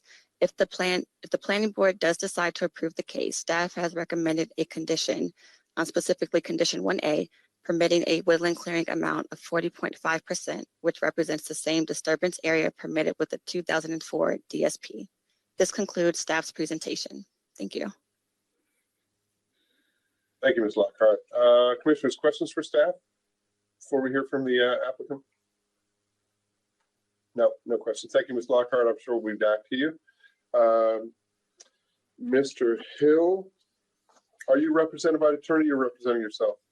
No, for this presentation, I'll be speaking on behalf of this application. So. Okay, great. And do you have other folks who want to sign up to speak as well, or just you? Yes, I believe Anita Hill wants to speak. I think there are some members of the Waterside Homeowners Association that want to speak. And available to speak are the architect, Tanika Felder, and the civil engineer, James Chicon. Okay. It may not be necessary for them to speak, but certainly. And one more question, Mr. Hill, from a process perspective. I see you have a presentation for us with a lot of slides. How much time do you think you need for this? Yeah, if you think a break is in order first, I think that may be a good idea. Depending on questions, it could take 20 to 30 minutes. Commissioners, do we need a break, or we're okay for a 20-minute or so presentation? Okay. I think we're okay. Okay. All right, Mr. Hill, take it away. The floor is yours. We're going to set a clock. This clock does not bind you, but it's going to help us manage the time, and we'll set it for, let's say, 25 minutes. Okay. All right, fair enough for starters. Okay, so I have a presentation that's been provided, so I'll stand by. While waiting for that to come up, just want to, for the record, state my name, Michael Hill. I'm the owner and applicant of the property, and it's been a long road, over 2 years to get before you, and I'm certainly glad to have the opportunity to represent this case. As you well know, it was continued from a few weeks ago to give an opportunity to work out some details with staff. And in the end, there was a point of legal interpretation that I don't think we were able to ever resolve. But I do appreciate the hard work of the staff. They've been very professional and very helpful and very courteous. And I don't view their opposition to our application in a personal way. I think it's just a disagreement among friends. And I'm certainly hopeful that the board, this distinguished board, and you fine commissioners will, in your wisdom, see the points that we intend to raise as being supportive of full endorsement of our plan. And to that end, the slide's still coming up. Let's see. Well, while that's coming up, what I'll say also is this is a tricky situation whenever we're working with the, oh, I think I saw it right there. There you go. Good. Whenever we're working with the critical area, it's certainly a somewhat tricky subject. And when we look at the application number on the CP, it tells its own story. This is CP 22002, and here we are in March of 2023. These are not often seen. This is a very infrequent thing, and the questions that are before the board today are new ones, questions that have not really been considered in the context that we're bringing them forward. So on that end, please, next slide. I just want to start, next slide, thank you, with just a brief background on who I am. I think perhaps some of you on the board may be familiar with who I am, but in the early 2000s, I led a movement of custom home development along the Potomac waterfront. At great personal cost and sacrifice, I devoted my life to sustainable, green, custom development in the critical area, which is why it gives me a little bit of chagrin, the fact that the proposal is being opposed on apparently environmental reasons. It gives me pause. But I started that company for a very specific reason. I despise urban sprawl. I despise the way tract builders come into beautiful woodland areas, cut down everything, move dirt all over the place, kill everything that's even in the soil, bring in dirt, just so that they can set a nice, even set of building pads to drop the same house over and over and over again. Maybe different fronts, different colors, but you know what we in the industry call cookie cutter houses. And then after the fact, maybe throw up a few saplings that are held up by stakes on each side. The idea that this is, it seemed to be at the time, the only game in town in our beautiful county.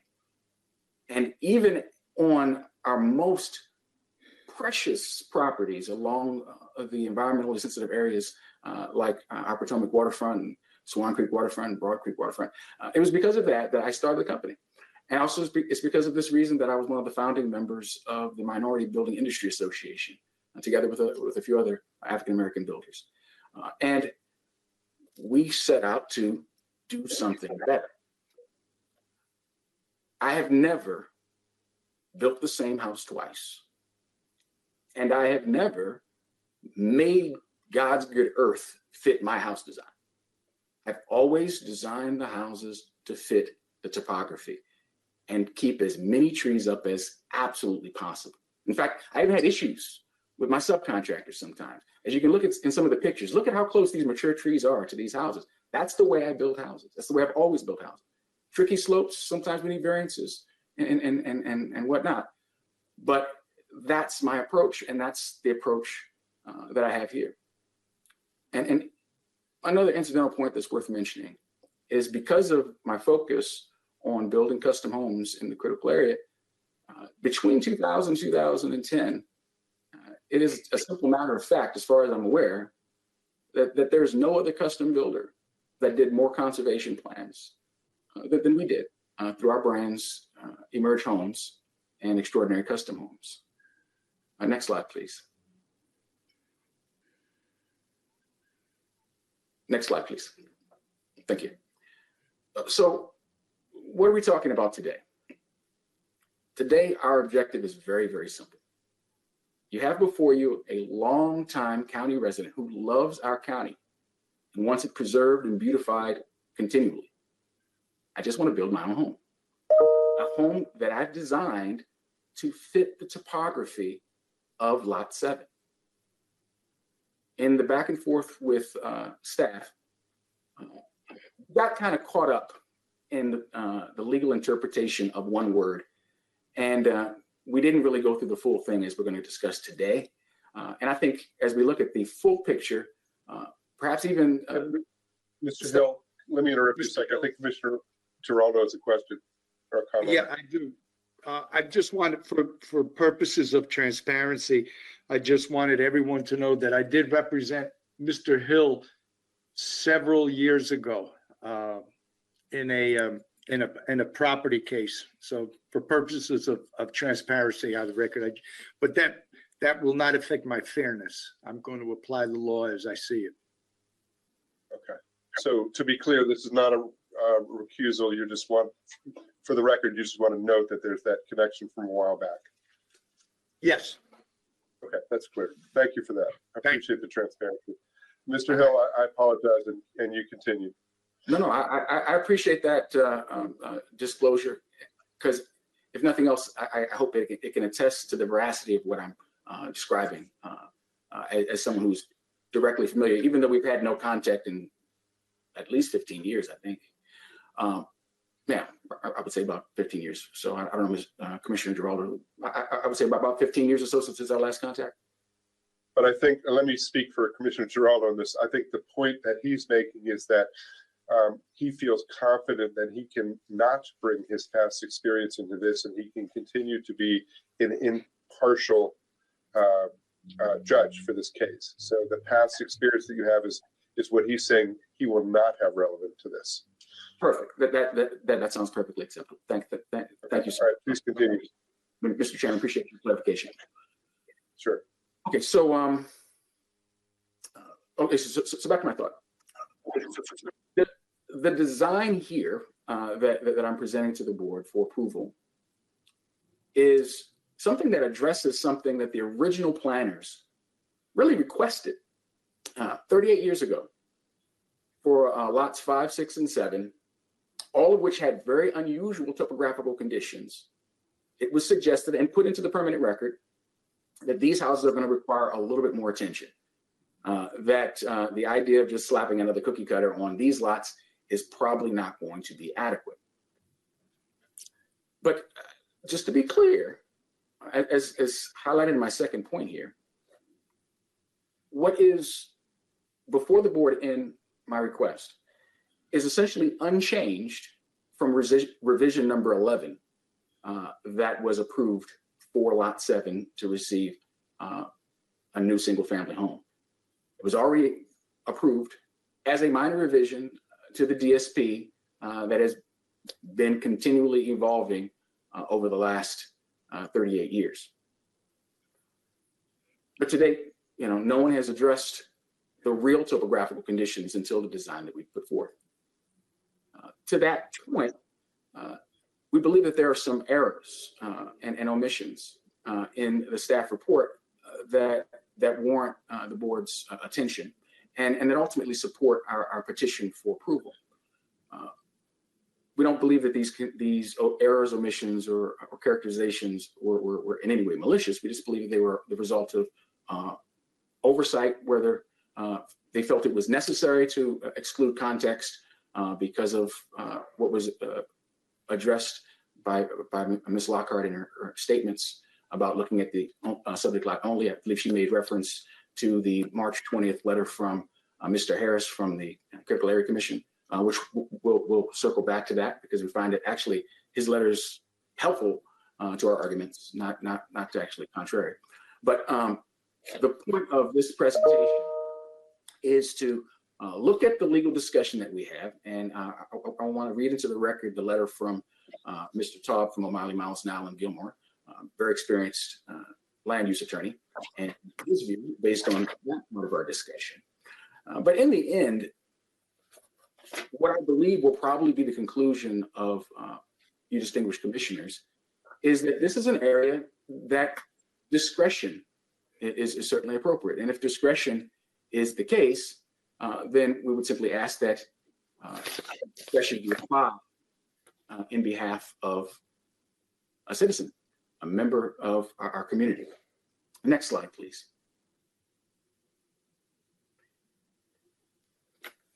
To that end, I'd like to review some key elements of the revision history. Now, it starts with the reference of when the Chesapeake Bay Critical Area Protection Program was established by the General Assembly. The Prince George's County program wasn't adopted until about 4 years later. And that's where most of the origination or genesis of this subdivision came into being. In 1985, preliminary plat was approved, and ultimately the final plat was approved in 87. The Prince George's County program was adopted in 1988.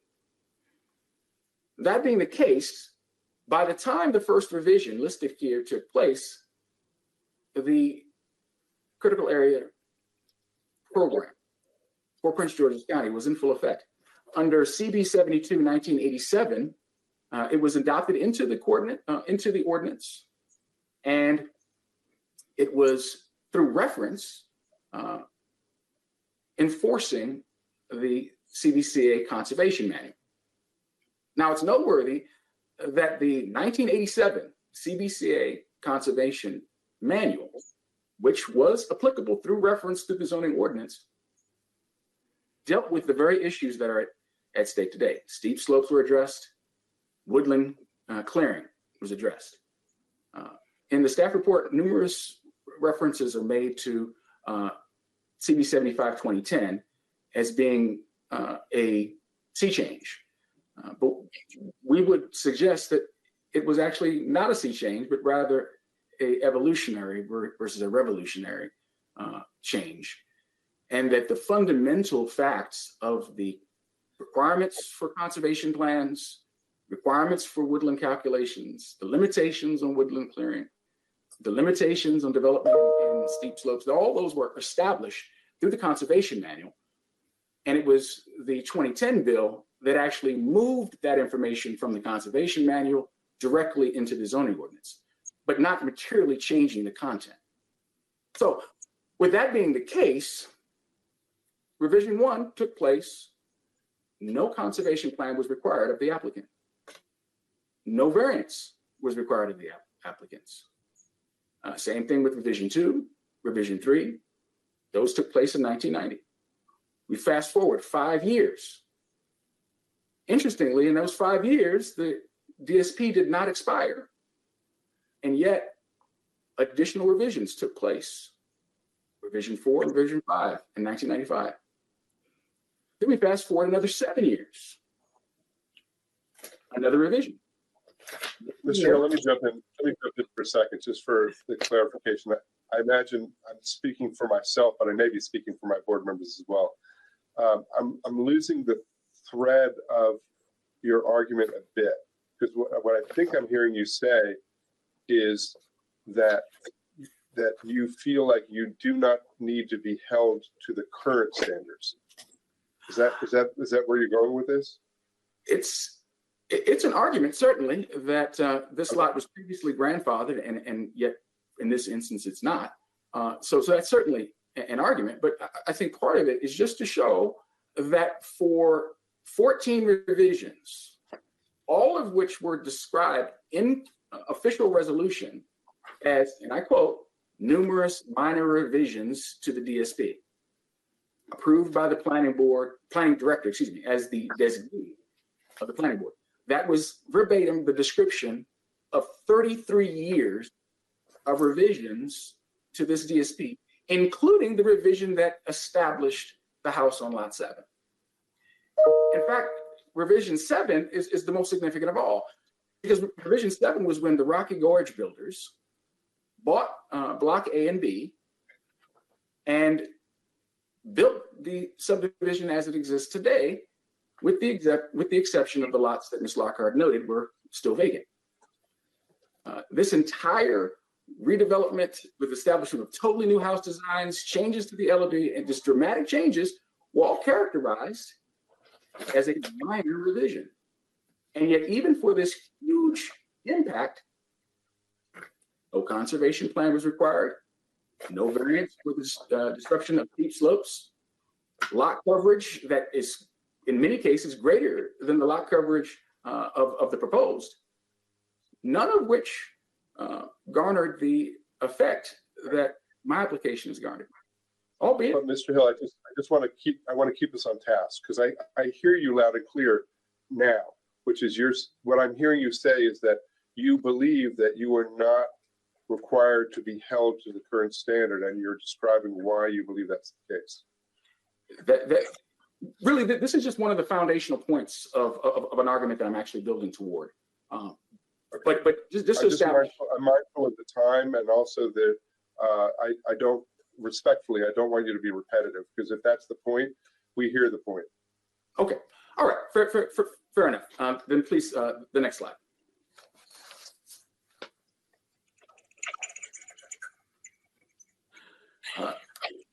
Here's a noteworthy point about the inconsistency that I do want to draw attention to. Notice the screenshot taken directly from a previously approved plan. And as it referred to, in this case, it was lot 8. So this was the 13 revision.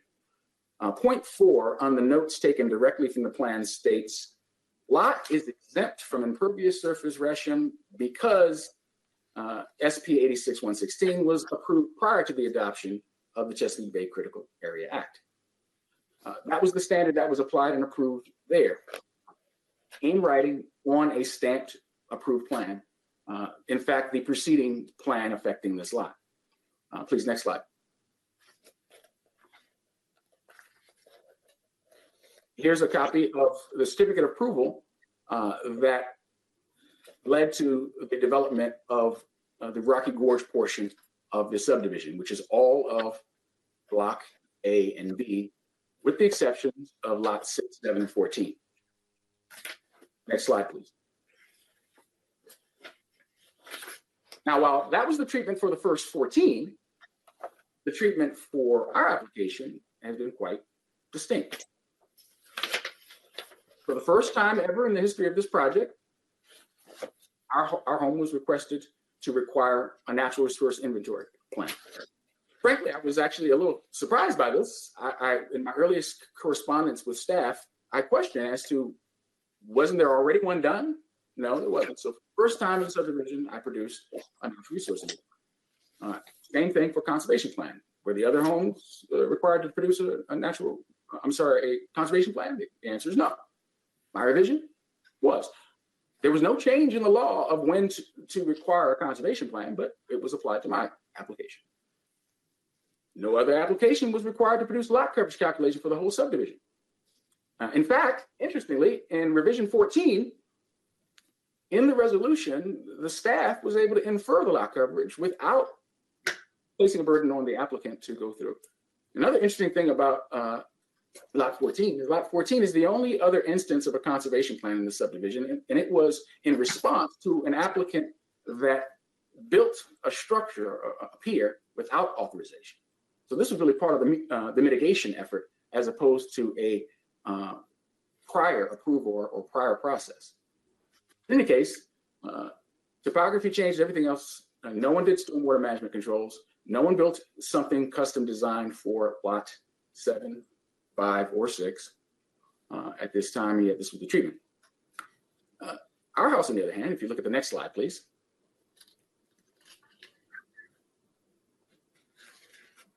Is designed architecturally in keeping with the house, but more importantly, is designed to fit the topography. It's designed to work with what's there. And this brings us to a very important oversight in the evaluation. I think, honestly, we got so caught up on the definition of woodland in our discussions that we didn't spend enough time on this one. Next slide, please. Here's a side-by-side of what's currently approved through the DSP, even though I know it's been asserted that it's expired, and what's proposed. You were just shown an exhibit that was based on the conservation plan, which is a close-up of just lot 7. These screenshots are taken from the actual DSP. If you look at the current approval, the clearing necessary to construct the previous house goes beyond the south boundary of lot 7. In fact, it extends about 30 feet by 100 feet into parcel A, the wooded parcel that Ms. Lockard described in her staff report. So roughly 3,000 square feet of clearing that was never put before the board as part of the report. Again, I don't think this was a malicious thing. I think that their focus has been on the one lot. But a number of the comments from the staff is predicated on the idea that what was necessary for the previous plan is a reasonable baseline for what we should be able to do now. Well, Mr. Chairman? Yes. Yes, sir. Mr. Warren. David Warren, Principal Counsel. If I could just interrupt briefly, I'm sorry, Mr. Hill. I just want to clarify for the planning board members that the word current isn't accurate. There is no current approval. The DSP was approved in the past, but it has since expired. But it's important for other aspects of the analysis, but it is not a current approval. It could not go out and get built today, for example. Thank you. Thank you. And thank you for that, Mr. Warner. And Mr. Hill, I recognize that you alluded to such just a few minutes ago as well, but I appreciate Mr. Warner amplifying that, the DSP expired in 2007. Fair enough. Thank you for that comment. But here's really the point. The actual impact of the previous design included the 8,500 plus square foot of clearing on lot 7, but also an additional 3,000 or so square foot on parcel A for a total of over 11,000 square foot of disturbance, which is greater than the amount of disturbance in our proposal without the inclusion of the 5 stormwater management facilities that our plan does include. Additionally, in terms of disruption, you'll notice highlighted in black on the picture on the left is the retaining wall that the previous design required. And if you look closely at the changes in elevation it goes from 34 to 24. So it's a 10-foot tall by 100 plus feet, because notice it doesn't just go straight across the back of the lot, it angles off toward the property lines on either side. So well over 100 feet of a 100-foot tall retaining wall, so that the tract builder who designed this could get their perfect, easy building lot or pad to build their cookie cutter house. Mr. Hill, I'm going to interrupt you one more time. First of all, I'm mindful of the time. Again, the 25 minutes was not hard and fast, but we're already at 25 minutes. The other thing is, I just want to emphasize what's before us is not the current plan. I mean, what you describe as the current plan. So I don't think it's helping the discussion to refer to a plan that expired in 2007. That's not the case before us. I do understand that, and I can recognize that that point, Chairman. The only thing I would submit is it was that's previously by the staff. Oh yeah, I'm sorry. It's really to address points in the staff report where this was established as a standard for what is possible. And what I'm suggesting here is even what was established as what is possible is greater than the impact that I am proposing. My actual design reduces it. And if you look at the design on the right, I'll show you why. It's been purported that this was just some aesthetic feature to have the garage that way, but it's not. It allows us to grade evenly with the house to the right. The position of the house meets the grade toward the back. And also because of the position of the house, we're able to grade naturally with the lot to the left. This design was specifically engineered to mitigate the conditions on the lot without any disturbance to the home on the right, the home or the open lot on the left, and the stormwater features that protect our primary and secondary buffer in the rear. Our point is simply that this was designed to solve the problem. The previous design was to simply facilitate a simple house. But I do understand that my initial estimate on time was probably short. So I'll attempt to speed things up.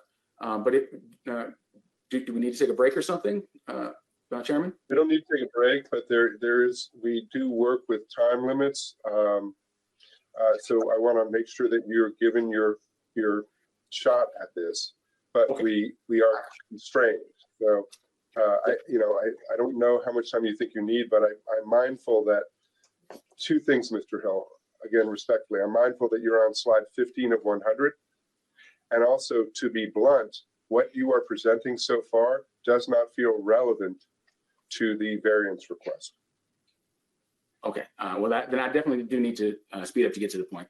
All of this is foundational. These are preliminary points of fact that I simply want to put into the record before we get to the real. So with that in mind, please, next slide. We lost our technician for 1 sec. Hold on.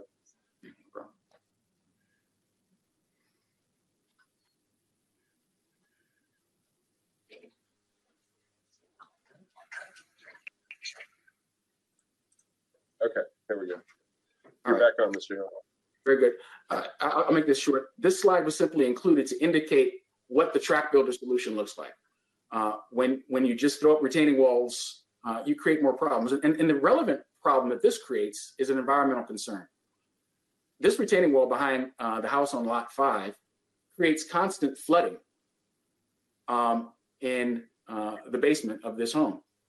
Now, for the subject property, if it was necessary to put up a retaining wall, we would be doing the same sort of draining and flooding into the primary buffer, a design that is certainly not in the best interest of our environmental concerns.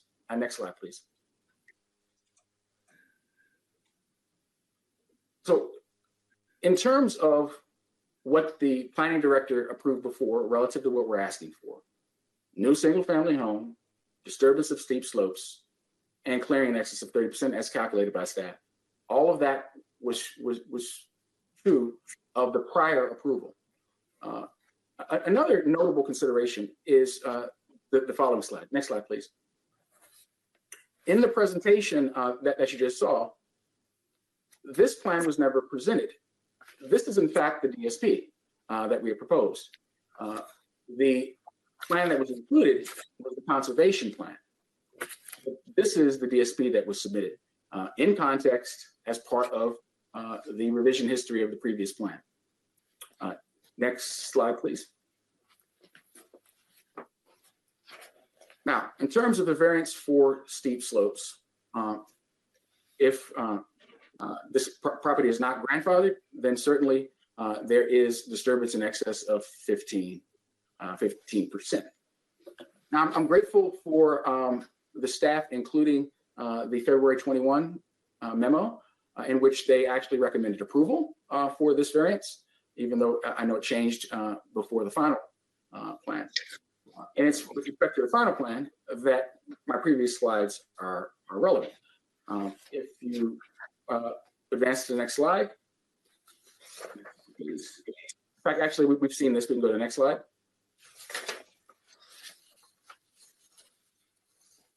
Oh, Chairman, just a quick side point real fast. I know you mentioned that there are 100 slides, only the first 40 or so. So we're at the halfway point of the slides that are part of the presentation. In any case, thank you. Variance comment number 1 from the staff report mentions that the topographical conditions agrees that there's no issue there. We agree. 2.2 under A, again, it acknowledged that it would create almost all development, an undue hardship.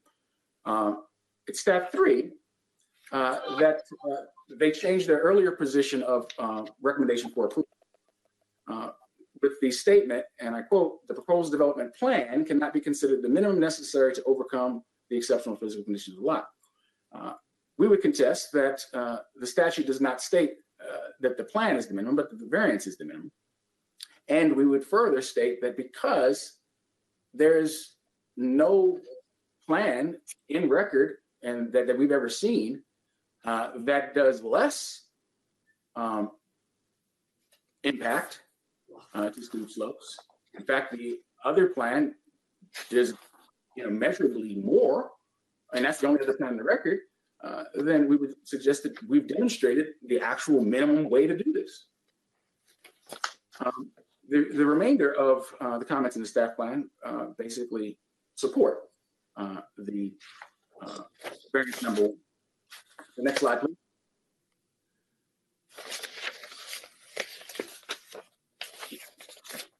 Now, it's the second variance that was really the focal point of our discussions over the last several weeks. And I think we did get a little bit off on a tangent where we were just arguing over a legal point instead of looking at the whole thing. But we did respond based on the criteria for variance approval as well. Mr. Hill. Yes, please. Mr.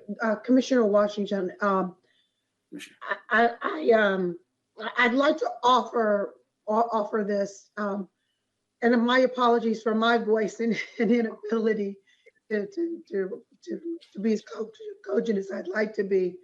But if I recall our staff at the conclusion of her presentation, she specifically said, if this body is inclined to approve this case, that she would offer or suggest that we consider adding another condition which spoke exclusively to the 40.5% woodland clearance amount. So for me, it seems that's the only remaining issue. And if that's the case, can we just get us into your position with regards to that? Because what I'm afraid of, all the added arguments, supporting information, you're going to really miss it. I'll speak for myself. You're going to lose me in some of that. And I really want to hear, our staff said, look, this is how to get you across the finish line, but you're taking me around the track way more. And I granted, it's probably because I'm not 100%. that but I want to be fair to you. It seems like you got one hurdle. So let's get to it and spend our time there. And if I misunderstood our staff, my apologies. Well said. I join with my colleague on that. Mr. Warner, you have something to add? I do. I just wanted to add one addendum to Commissioner Washington's point. The condition that staff suggested would only apply if the planning board first finds that the applicant meets the requirements for the variances. So that's really the first issue that the planning board needs to address. If they can overcome that hurdle, then the 40.5% would be an optional condition that they might want to consider applying. But it is really the variance question that needs to be resolved first, and whether this applicant requires a variance, and if so, does he meet the requirements? Mr. Warner, could you repeat that again, please? Right. Mm-hmm. What is the variance requirement?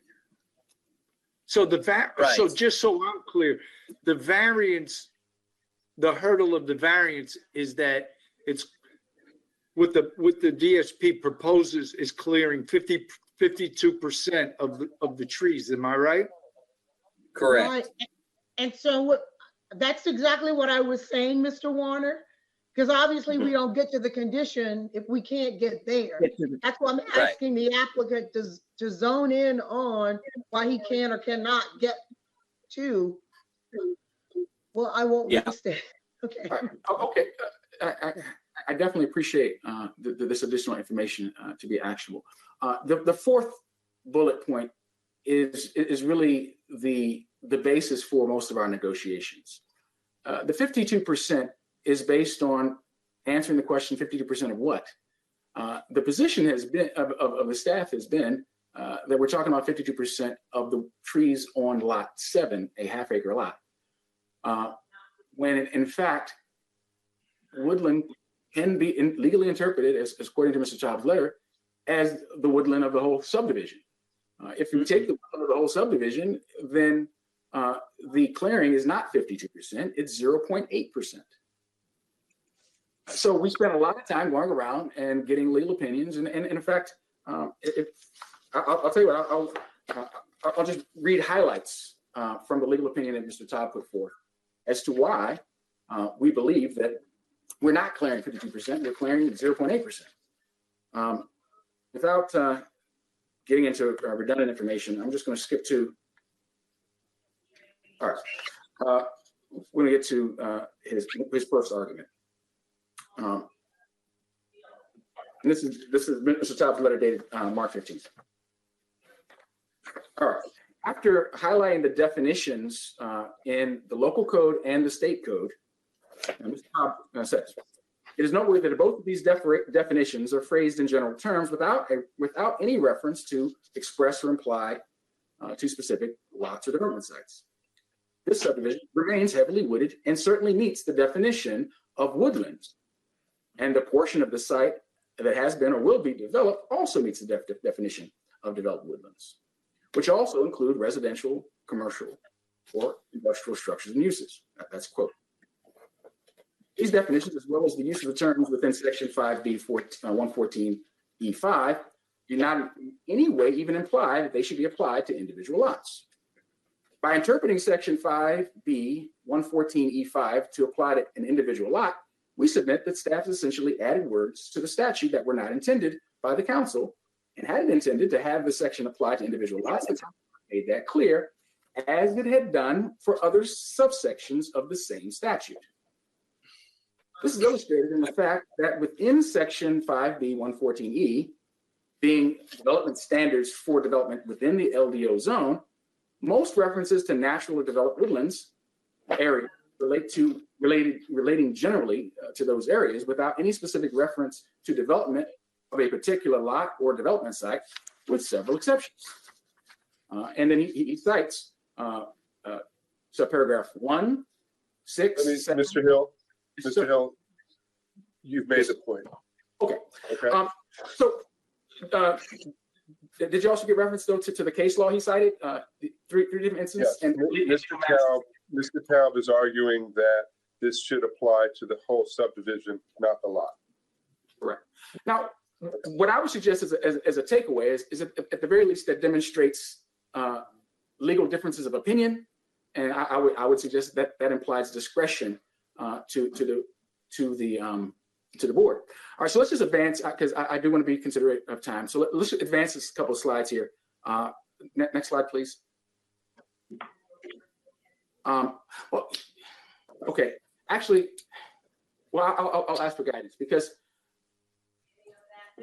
with this, this is elaborating on Mr. Taub's argument, right? It does in part, but it adds something that Commissioner Washington just shared that's also very relevant. In citing the 40.5% number, the real number behind that is 8,550 square feet. But that 8,550 square feet did not include the necessary grading in order to hit that standard that took place on parcel A. So the real number to do their actual development that was in that design was greater than 11,000, which is greater than what we proposed.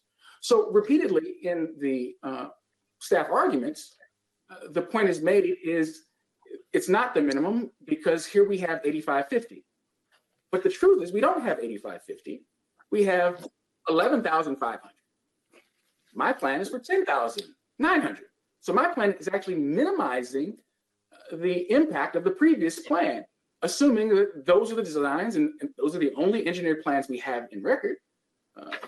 We reduced it, we added additional controls and achieved it. But if you advance down a few more slides, please. I'm summarizing a lot here, and I feel to my damage, but I take the commissioner's points.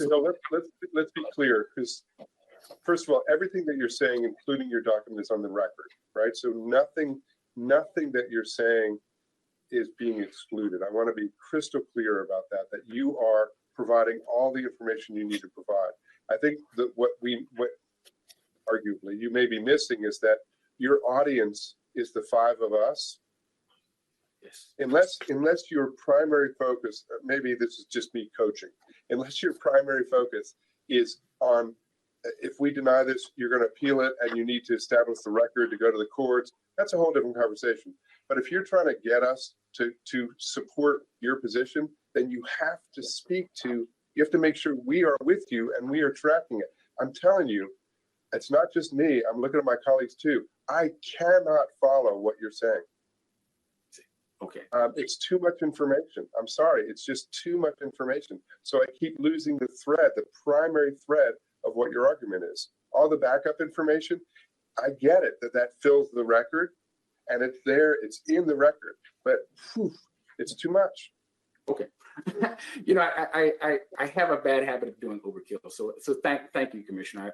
Mr. Chairman, no problem. I mean, look, and let me go back to the house you've designed looks beautiful, beautiful.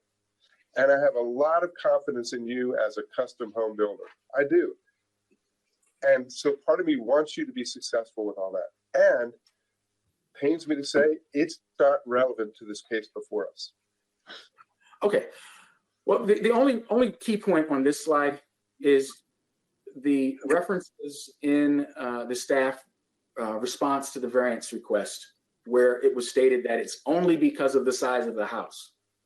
Well, this makes the point that this is one of the smaller houses in the development. It's not an unusually sized house. That's the key point here. Next slide.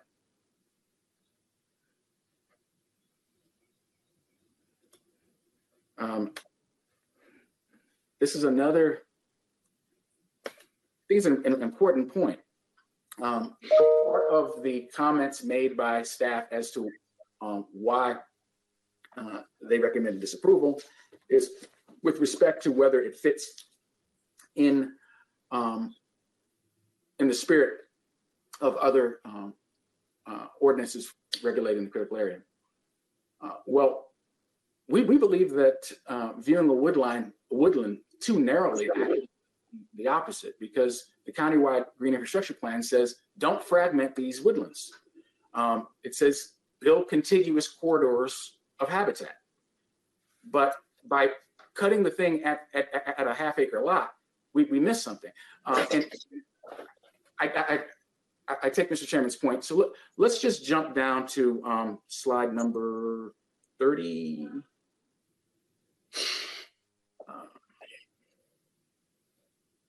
Yes. No, let's see. Oh, slide number 30, most of the remainder of the report is in support. 31 though. Slide 31, please. All right, so this is with respect to the exception, the recommendation, the conditions of if recommended section of the staff report. We really have no major objection to most of the conditions, but A and M are problematic.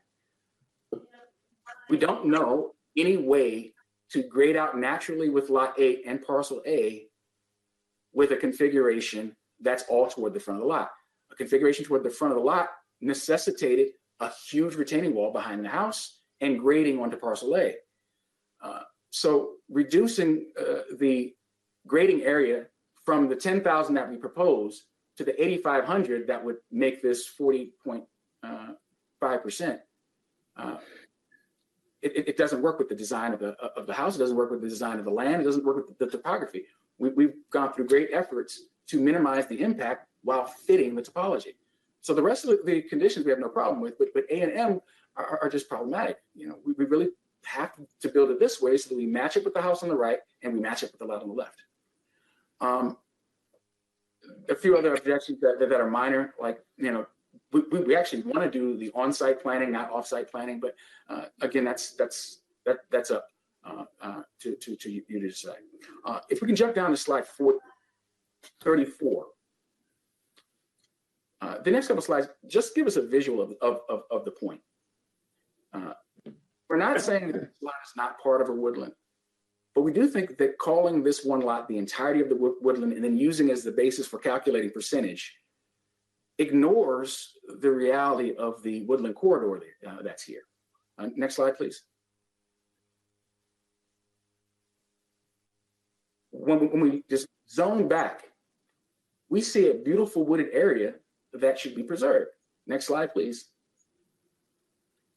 And here we see this lot is a very, very small piece of this woodland that we're seeking to preserve. Next slide, please. At the street level, if you look at the red flag, and you look at the trees to the right of the red flag, you look at the trees to the left of the red flag, you're only seeing one woodland here. The deer, the rabbits, the foxes, they don't stop at the red flag. It's all one woodland, and we are not, I would never cut down 50% of a woodland. It's just not fair to take a small piece of land and call this the whole woodland.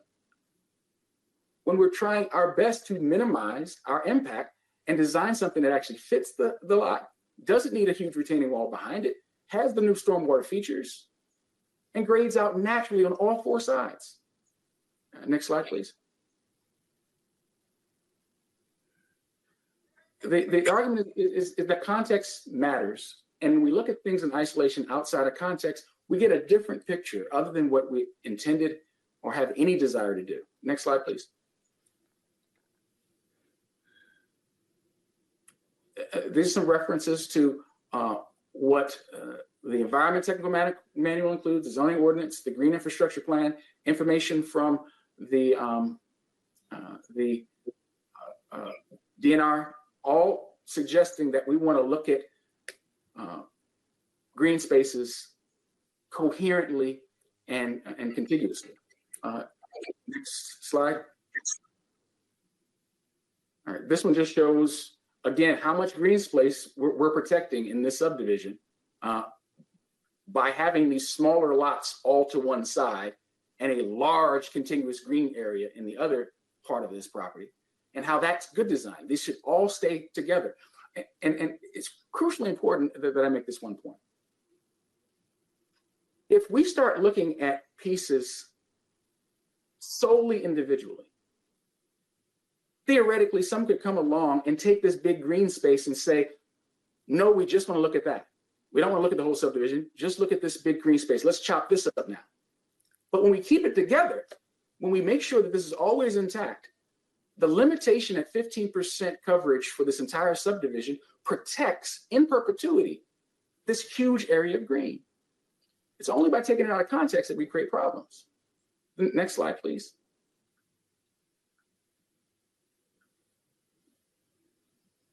This is what the developed woodland calculations table should look like on the conservation plan. The percent of woodland clearing should be calculated at 0.8%. And we believe that the board has discretion in this area.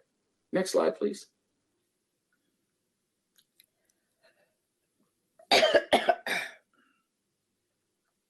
There are other indications that support it, and in the interest of time, I'll just leave this as part of the written record, number 43. Next slide, please.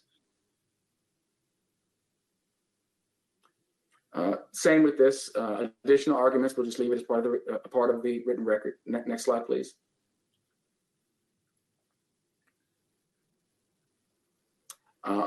Additional references and arguments that previous treatment is inconsistent with the treatment of our application. Next slide.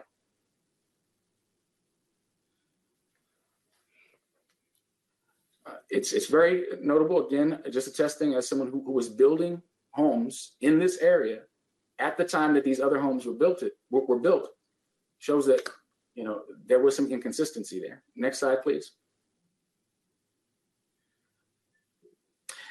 This is the larger environmental argument for supporting our interpretation of woodland.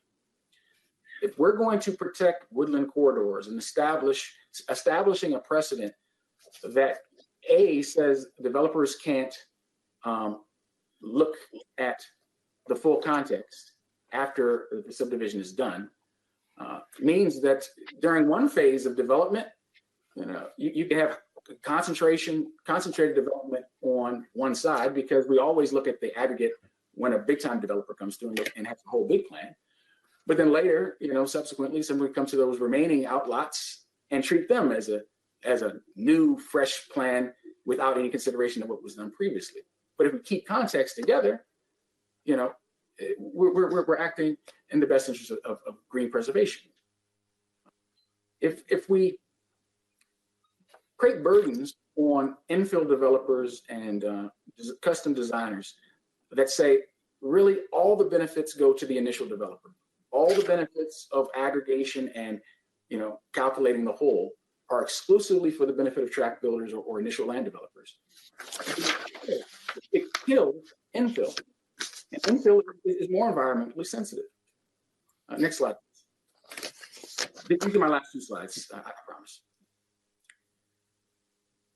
So what we really appeal to the board to consider is that these plans be approved with essentially just the condition that the woodland calculation table is based on the actual square footage of the actual woodland in the subdivision. The letter from Mr. Harris from the State Commission made a very interesting point in stating that he felt the definition of woodland was irrelevant, and that the board has, you know, the discretion, and staff did nothing wrong. And I agree, staff did nothing wrong. I believe there's discretion here. But I believe the ambiguity of the discretion is to say it's a choice. It's the 15th revision in a series of revisions to the same subdivision affecting the same lot where a house was already approved. That context, it seems that the discretion should be in favor of a local resident building his own home to retire here in his home county and have his grandkids come and visit him. My wife and I love it here. We don't want to move. This is our home, and this is the home we want to build in our home. there's contiguous green space directly from this lot that runs for miles that will not be disturbed. We're not touching the primary buffer. We're not touching any of the setbacks. Every other aspect of the critical area, according to 2023 standards, we're meeting. Simply the reading of the definition of the developed woodland is where this 50.2% or 52% number came from. And frankly, when we're looking at percentages, you can make percentages say almost anything depending on what you're dividing against. The common sense point is that there's no real natural delineation between the wooded area. And this has always been part of a larger subdivision with a large preservation area. We reduce the footprint and we reduce the impact. We certainly just want the same consideration that the previous 14 applicants were given. Final slide, please. So just in short, what the staff report indicated as the major issue was the matter of 52%. But the number behind that number, the actual number of clearing, is 8,500. That was their calculation of the 40%. We're asking for what they're calculating is 10% more in order to put in stormwater management and to grade out naturally on all four sides. But in fact, if we look at what was really the impact of the previous plan, the previous impact was over 11,000 square feet of clearing. Our plan reduces that number. It improves upon the conditions for the environment by adding the stormwater management controls for water quality, creating a buffer between the house and the buffer, both the secondary and primary buffer. Every revision of this DSP has always been excluded from the code requirements from the CBCA. We're the first ones not to be. Whether or not that means that we should be is not even the case that we're asking. The case simply is that you recognize, please, that we are doing the minimal impact. We do meet the standards for variance approval. And that staff discretion, the planning director's discretion over the last 14 revision, if it can be applied in a way that benefited the previous 14 applicants, in a matter where the legal interpretation of woodland is not resolved, therefore there is discretion on the part of the board to make the determination, that we simply ask that that discretion be applied in behalf of approval of our proposal. With that, I yield and we'll take any questions.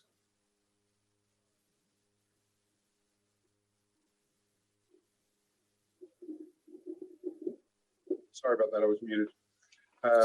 Thank you, Mr. Hill. So in normal course, we would turn to commissioners for questions for you, but I'm going to let the other member of the household, Ms. Hill, you've signed up to speak as well.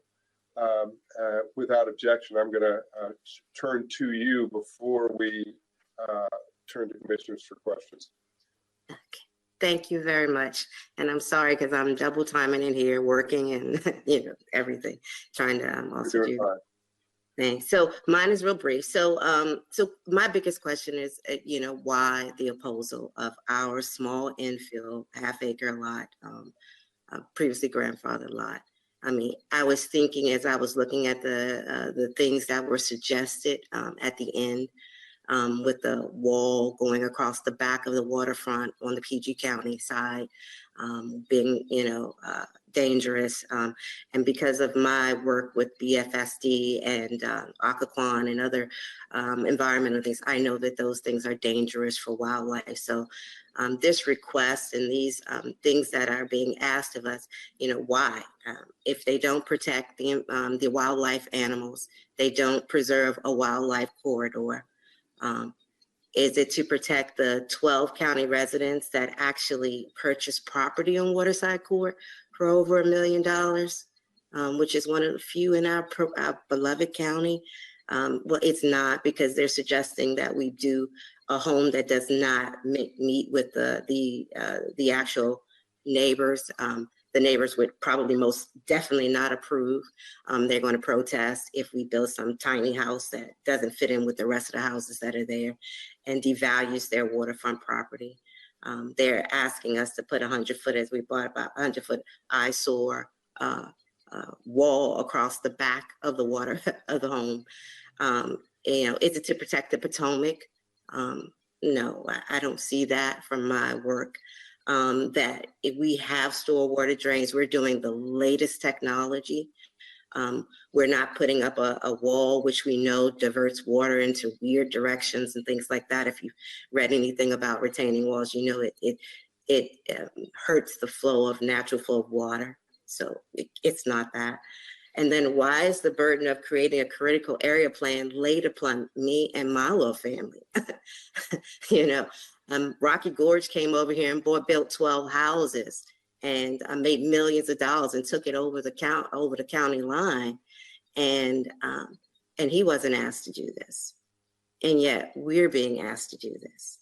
You know, the gauntlet is set, boom, on our laps. And it's cost us over $30,000 of our hard-earned money that we were not proposing for this particular project because we thought we were going to be grandfathered into the way everyone else is. And we've been beaten with this heavy burden of, oh no, it's your, you know, you have to, you know, do this.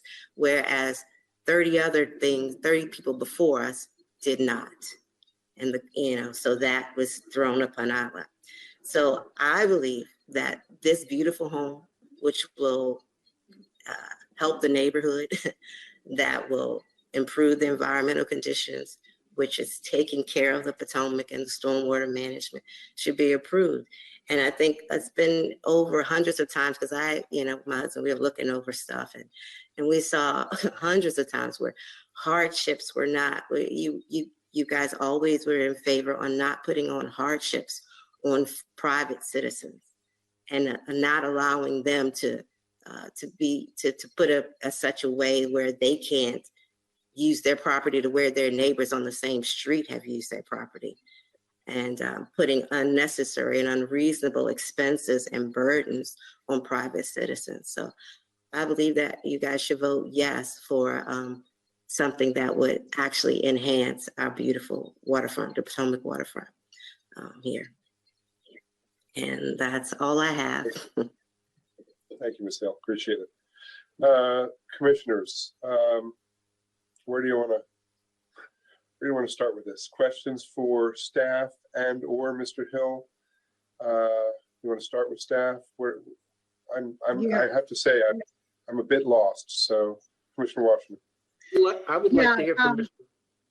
We're at the same point, but for me, I've kind of honed in on at least one issue or area for discussion, and that's how we are viewing, how staff is viewing the woodland area, meaning the entire subdivision, and I may be using the wrong words to describe it, but the entire community as opposed to the one lot.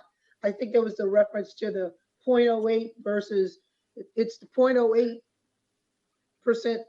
as opposed to the 52%, kind of the whole woodland area.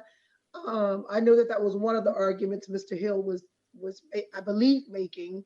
So I would like to hear from staff and or council, you know, is staff your position that this is the posture we have and always take with regards to our review of these type variances? I guess I'll start there, Mr. Chairman.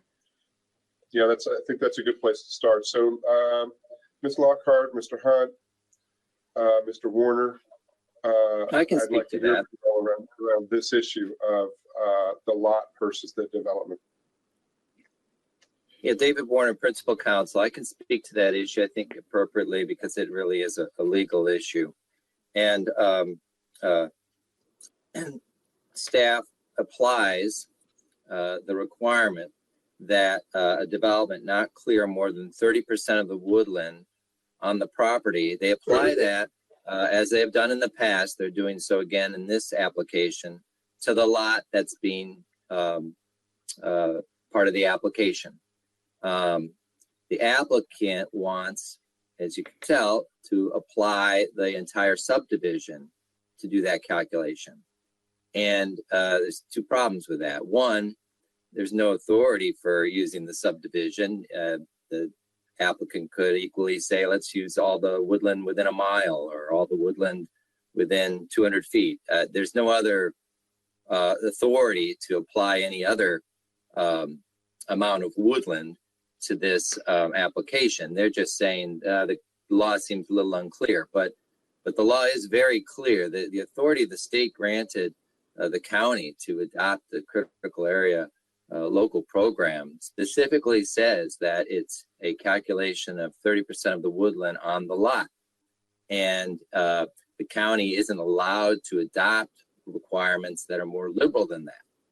It also says that if the county adopts a law that is in conflict with the local law or the state law takes precedence. The more restrictive takes precedence. So to me, staff's calculation of the 30% threshold with respect to just the lot is the proper legal interpretation of that requirement. And thank you, counsel. And so in that regard, it's not a discretionary item, if I understand you correctly, first of all, right? That's the law. And then so when Mr. Hill, or let me say the Hill family, because I want to make sure I'm being inclusive, Mrs. Hill. Thank you. And all the other, just to throw in there, I know you're talking about all. Ms. Hill, let me just stop you. I'm sorry. I just got cursed. That's okay. That's okay. That's right. And so it's not discretionary. It's not a discretionary item for us. And when the Hill family suggests that they're being treated differently than the other lot owners, and this is a question, is that because of the evolution of the laws with regards to what was looked at in that particular area? I hope my question's coming across. No, absolutely. That's absolutely correct. The subdivision that was approved in 1986 did not vest in anyone the right to build anything. You proceed through the development process. And so the other 12 or 13 detailed site plans proceeded through that process. Unfortunately, in the case of Mr. Hill's application, several laws changed since the time that those other houses were built. So it does create kind of an, you look at it from a practical point of view and you say, well, gee, why can't he just build the same house that everyone else did? Unfortunately, that's not how the law works. Since those houses were built, 3 different changes in the law occurred. One, the county adopted a local program that imposed this 30% requirement in 2010. In 2015, to address the issues related to stormwater, the county adopted new stormwater requirements that requires Mr. Hill with his particular application to clear more property, take down more trees. And then in 2021, the county adopted stricter or clarified, but really stricter variance requirements. So the 30% applies, the stormwater law changed, and there are stricter variance requirements now. So those 3 laws changed in between the time that those other homes were built. So that's why it seems a little unusual that this person maybe can't build the same house next door. Well, that's because the law changed. They had no vested right to proceed under the old law. Okay, thank you. Can I respond? More questions? Oh, no. Yeah, we're under discussion. Yeah, we're with the commission, and commission is asking questions as they see fit. So please hold on. Yeah, I'll hold for now. Thank you, Mr. Chairman. I'll let my colleagues weigh in. Yeah, let me actually jump in on this question just so I'm kind of clear on it then, since we're talking about the 30% requirement. Where are we getting the term? Because I think this is maybe where the ambiguity is kind of arising, but where are we getting the term like on the lot? Because if we're reading the code or the local kind of restrictions that we're using, does that specifically say on the lot versus like woodland? Like, how are we defining that? Because I think that's where we're maybe talking past each other with staff and the applicant. And I just want to know, like, what are we looking at code wise? Does it say the lot or the parcel, or how does it define that when it's talking about the woodland area? And I realize that the intention may be there to be on the lot, but like, does it actually specifically say that is more of what my concern is? Right, so I can answer that. Yeah, that was one of my questions. Yep, so the specific language in the state regulations is a developer may not clear more than 30% of a forest or developed woodlands on a lot or parcel unless the jurisdiction grants a variance. And the county, when it adopted its local program, said clearing in excess of 30% of a natural or developed woodland is prohibited without a variance. The applicant is arguing because the county didn't include a lot or parcel in that description, they can apply something else that they want to apply and not apply it to a lot or parcel. And what I was saying was, one, we've always applied it to a lot or parcel, so there's precedent for how we've done it in the past. Two, the state requirement, the county isn't allowed to adopt something more liberal. In other words, to be able to apply this 30% to something greater than the lot, because it would, in this case, enable the removal of more trees. And the purpose of the law is to protect habitat. So if you allow some other calculation to be used, whatever we want to just come up with, you're going to be allowing for greater removal of trees than would be intended under the state law. So I don't think that the interpretation of the county code that doesn't include on a lot or parcel means the county intended to have some other calculation. I think they take a lot of, requirements from state law and put it into their code in the way they put it in. But I don't see any reason, and I looked at the legislative history, didn't see anybody arguing that they wanted this 30% threshold to extend to other properties. So that's why I think staff is taking the correct legal interpretation of that requirement. 30% applies to a specific property. The property before you that the application is for. The application is for this lot. It's not for any other property. Okay. That's right. Yeah, part of the state law, right? And so it's really the kind of the local laws where the local code is where we're getting hung up because they omitted the phrase on the lot. Like those three words are kind of important. Even though it's never been raised, like, I mean, that's what the applicant is arguing at this point. So why do we have the additional county code if this is sort of like a state protection area? Why do we have the additional county code? Like, was there sort of state direction that, hey, counties, you should establish these? And I know you said that the county code is not supposed to supersede or kind of undo any of the state regulations, but was that ever permitted? Like, if a county passes less restrictive kind of code, is that okay? Like, would that actually be permitted? Is kind of where I'm hung up. And my guess is probably no. That we get our powers from the state and we can't actually supersede them. But I want to be clear on that before we kind of go further. Right. So the particular local program is authorized by the state to be adopted, and it could be different from state law. And so counties can make a decision for themselves.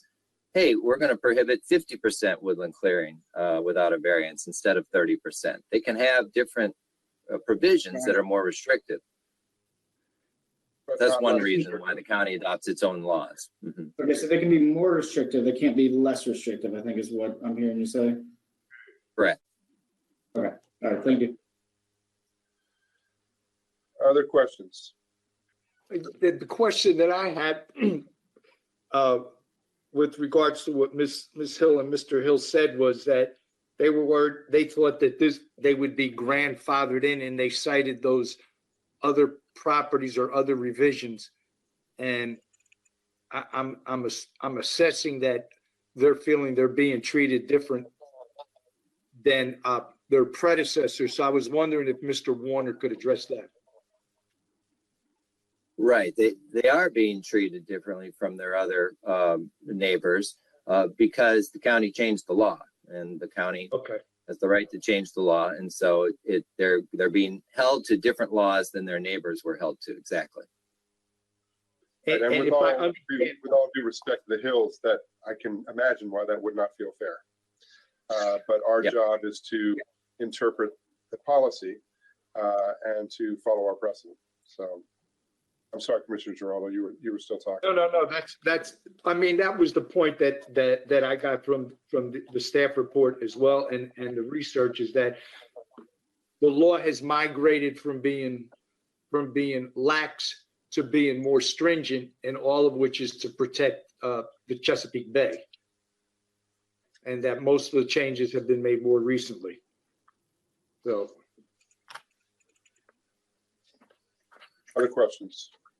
Yeah, I also want to ask, Mr. Miss Hill, I see you, but I there's not an opportunity for questions. Okay, we may have questions for you, and I hear you loud and clear. We may have questions for you, so you may have a chance to jump in on some of these, but keep your powder dry for now. Yeah, so Mr. Crawley, you would want to Commissioner Porter, on the variance for section 27, 548, 17 on the slopes, I think that's, to me, that it seems fine and reasonable in the staff report to request and grant a variance on that. It's really this excess 30% where I think I'm still trying to get past to figure it out or kind of understand it better, I think. And one of the things that staff had mentioned is that they would have potentially a revision to one of their findings in the staff report, and that's fine. But on the finding 1A, when it says reducing the total amount to 40.5%, I'm trying to figure out if the local ordinance is 30, and we're sitting at 52 right now, why would they be okay with 40.5% versus 52%? Like where's that 40.5% coming from if the variance were to be granted? I can speak to that legally, and Dominique could speak to the condition, but the 40% would only be a required condition if you felt like there was justification for not requiring them to get a variance. So, or if you found that they've given you enough evidence that the law is treating them differently from neighboring properties, and I got to clarify that, that they created they're facing a unique and unusual difficulty that no one else faces. Let me clarify that. I'm not referring to applications that were approved on neighboring properties in the past. What I'm saying is you have to find, in order to grant a variance, assuming you say that 30% applies to this lot, you then have to find that 30% requirement somehow impacts them differently than it would any other lot in the nearby area. And the fact is, if anybody in the neighboring area came forward with an application today, the 30% rule would apply to them as well. And my understanding is there are 2 other undeveloped lots in this subdivision. Those applications would come forward and also need to meet the 30% requirement. And there's nothing that they have cited that's unique about their property that staff felt allowed them to get a variance. In other words, a variance has to affect their property in some unique way that it doesn't affect surrounding properties. So the variance for the steep slopes, staff said, oh, you have much more steep slopes on your property than some of your neighbors. So, that steep slope requirement that you can't build on 15%, we feel like, yes, it unfairly targets you. But they didn't say that there was anything about this particular lot that created a particular impact on them that's disproportionate to any other lot. They said their lot is a little narrower. They said their lot has steep slopes, but nothing in that would make the 30% requirement impact them any differently than any other property. So that's why staff found that the variance requirements weren't met. Okay, but how do they get to that 40.5? Like, so say we decide, okay, we're gonna increase the threshold to 40.5 for this lot and potentially other lots around that. Like, are we getting to the 40.5 specifically for this property? Because there's a consideration of like, okay, we have 15% slopes or greater than 15% slopes in these areas. We really don't think we should be cutting it down in these particular areas. So we're gonna increase it to like, but these other areas, you can. That's going to require this 40.5 number instead of a 30% number because we think that it's just irregular in this particular instance. Like, how are we getting to that 40.5 number versus like the 30 then? Right. So that staff is saying, if you were to find that this property was, uniquely impacted by that 30% and no other property would be so impacted, then the third qualification in granting a variance is, okay, is the variance you're going to grant them the minimum reasonably necessary to overcome the physical conditions? And staff said, well, 52% is not the minimum you should grant.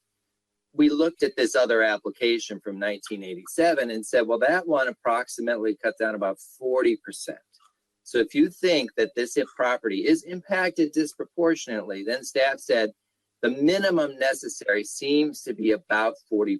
So that's where they came up with that recommended condition. But you only get there if you make the first finding that this property is somehow different from the neighboring properties. Okay, I think so that's helpful to know, like the minimum necessary for the physical conditions or whatever it might be. So thank you. That's what I was looking for. Yeah. So let me jump in on that one. Oh, go ahead, Commissioner. No, I was going to say you may be doing the same thing I am, but the condition that because staff, in other words, staff already made some sort of conclusion that there's justification for the variance, but just not to the extent. Yeah, that's kind of so there is an implied justification for the variance by stating in the condition 40.5% coverage as opposed to 52. And arguably, it's incumbent upon us to decide if the more reasonable adjustment is 40.5 or 52%. I'll stop there. I just needed to say that out loud. So no, you're spot on. That's exactly where I am too. This is about the compromise. Yeah, Mr. Chair, I'm confused with that last statement then, because what I heard Council Warner say was, we only get there if we think that the 30% that they're somehow being treated differently. Yeah, that's true. The point I was making. Yeah, maybe we need Mr. Warner to repeat it. No, and I want to hear it if I can state what I think it is to make sure I'm validating mine as well. In staff's report, although their initial their recommendation is disapproval, the condition 1A states, if approved, they're reducing the total woodland clearing to 40.5%. So if the law base is 30, staff is already based there, they've already reasonably they've developed some reasonable form of justification to get them to 40.5, which is 10.5% percentage points higher than the 30%. And so for me, maybe it's the board's decision as to whether we go from 40. Well, let me stop there. That's where, now, go ahead, Council. Right.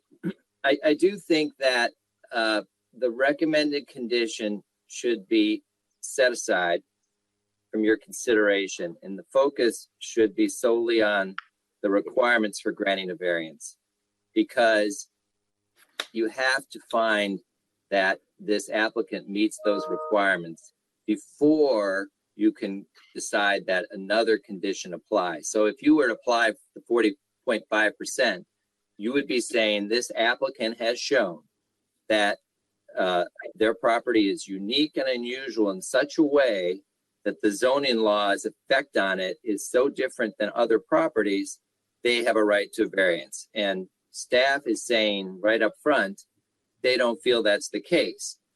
And the reason, and this comes from case law, but the reason why we require that particularized determination is that if everybody is suffering the same problem, the right way to fix it is to correct the legislation. So if this was an unfair requirement on all these different properties, the right way to fix it is through legislation so that everybody's treated the same. You can only grant a variance if this particular property is being treated differently today from all the other properties. And there's nothing about the topographical conditions or the width of the lot that cause this property to be treated differently, according to staff. And when you require uniqueness, it guarantees that you're not granting a variance that then can be applied as precedent to other properties. So granting a variance to this property would set a precedent for other properties in this neighborhood to also cut down more than 30% of the trees, because you'd be finding that the law is unfair to this particular property. Anybody other property that had similar characteristics, you'd also be saying that you have to grant a variance for. And then the third reason you make sure these are unique is that it protects the landowner from being treated favorably compared to other property owners, so that other property owners in nearby areas in this particular community don't get the variance because you have a different opinion on their particular property. Each one's evaluated individually. Yeah. Let me hold you there, Mr. Warner, because I want to be clear. My sense of this, commissioners, my sense of this is where Mr. Warner is, where our principal counsel is, it's a very appropriate and strict interpretation of what is required to be the variance test. Hands down, that's what I'm hearing, clear as day. What I heard from staff is something slightly different, which is there are some significant issues with this design. And if there were ways to revisit this design, they could see themselves recommending approval of the variance. Now, I want to check with that with Ms. Lockhart and Mr. Hunt. Is that what I'm hearing? Because that's how I read, as Commissioner Washington said too, that's how I read the staff report, is that there is some room for negotiation here.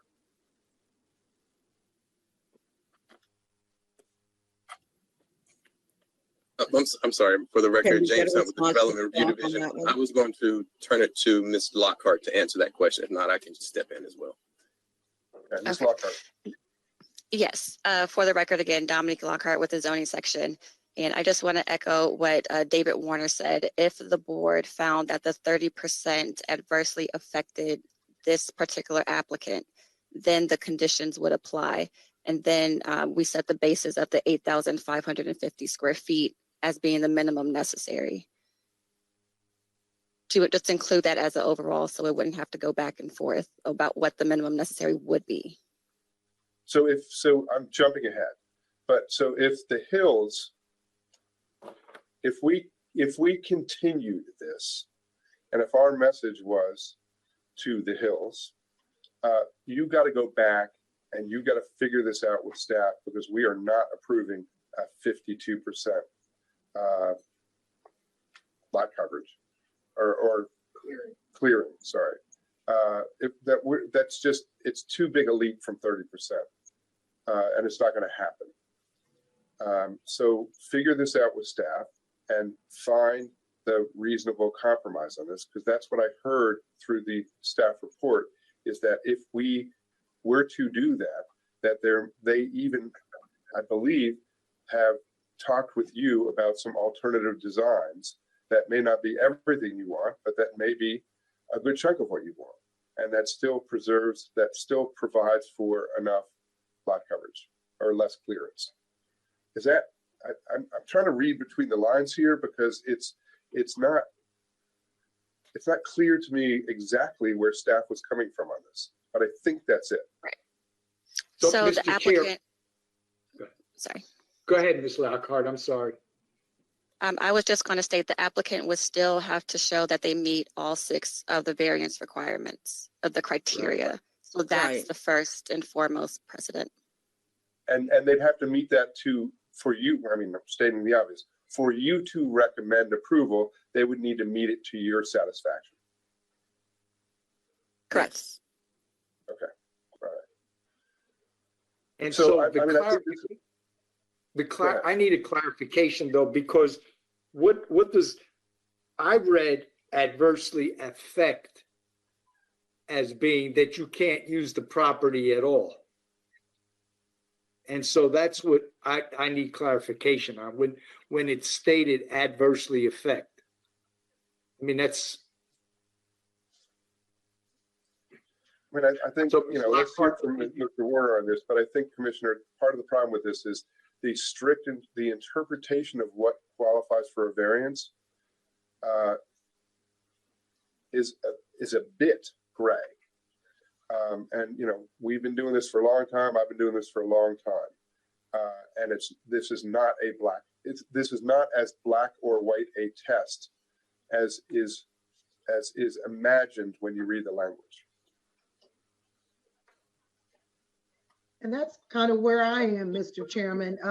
And I absolutely concur with your comments. And hardship, well, that can be quite frankly particular. I want to try to figure out how we get this done.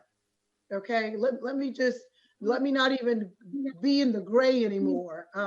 I want to see the Hills build their home. I happen to also live in a small community with custom built homes. And so I can personally appreciate your challenge and what you're contending with. You know, that said, it's the law I have to follow, you know, myself as a homeowner and certainly as a commissioner. But to the chairman's point, it's not, and I know, Mr. Warner, you said that we shouldn't focus on the condition. And I understand you intellectually, but I don't think it's correct necessarily. And the reason is because it's there in black and white. And if staff felt that 30% was the rule, then why would she put a condition in there that says, oh, but we got about 10.5% to play with. So that does imply something. That implies some thinking, that implies some decision. And that's what I was trying to best understand, because maybe embodied in that thinking, staff's thinking, will help inform our decision as to whether it's 40.5 or 52. And Mr. Chairman, you put on the table a possible continuance to sort through this, because I know I'm struggling with it, and I think my colleagues are as well. There's the law, but there was also this leap of faith beyond the law, because it's here in the staff report, and that just couldn't have been arbitrary.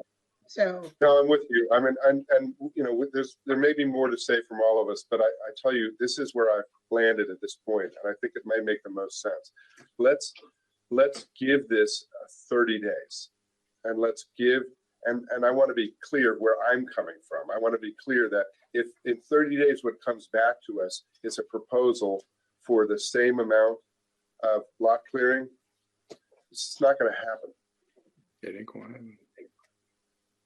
So, but I'm okay with the idea of a continued conversation and see where staff lands. And I understand there's some different development proposals and there's different options here.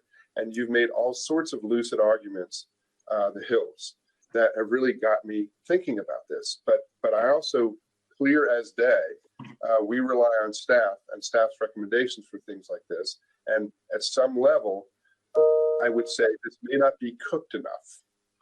And I want to hear that. I want to hear what will happen when you go back and sort of cook this a bit more with our staff. Mr. Chairman, I certainly agree with you. I would like for staff to take another look at this, because I really am struggling. Commissioner Washington, you expressed all of my opinions, and I can't really, get to where I really want to get with this right now. I think an additional 30 days to revisit, to look and see if there's some other way that this can possibly happen, or if we outright have to deny it. But I'm just not clear either way. Kind of wishy-washy right now on it, knowing that so much of this is something that we would like to see in the community, in our neighborhoods, and definitely would want to see it and get it done. But how can we get it done given some of the options we have right now? So if we take another look at it, see what can be done. Are there any other possibilities? We may come up with it at the same place. No, they're not.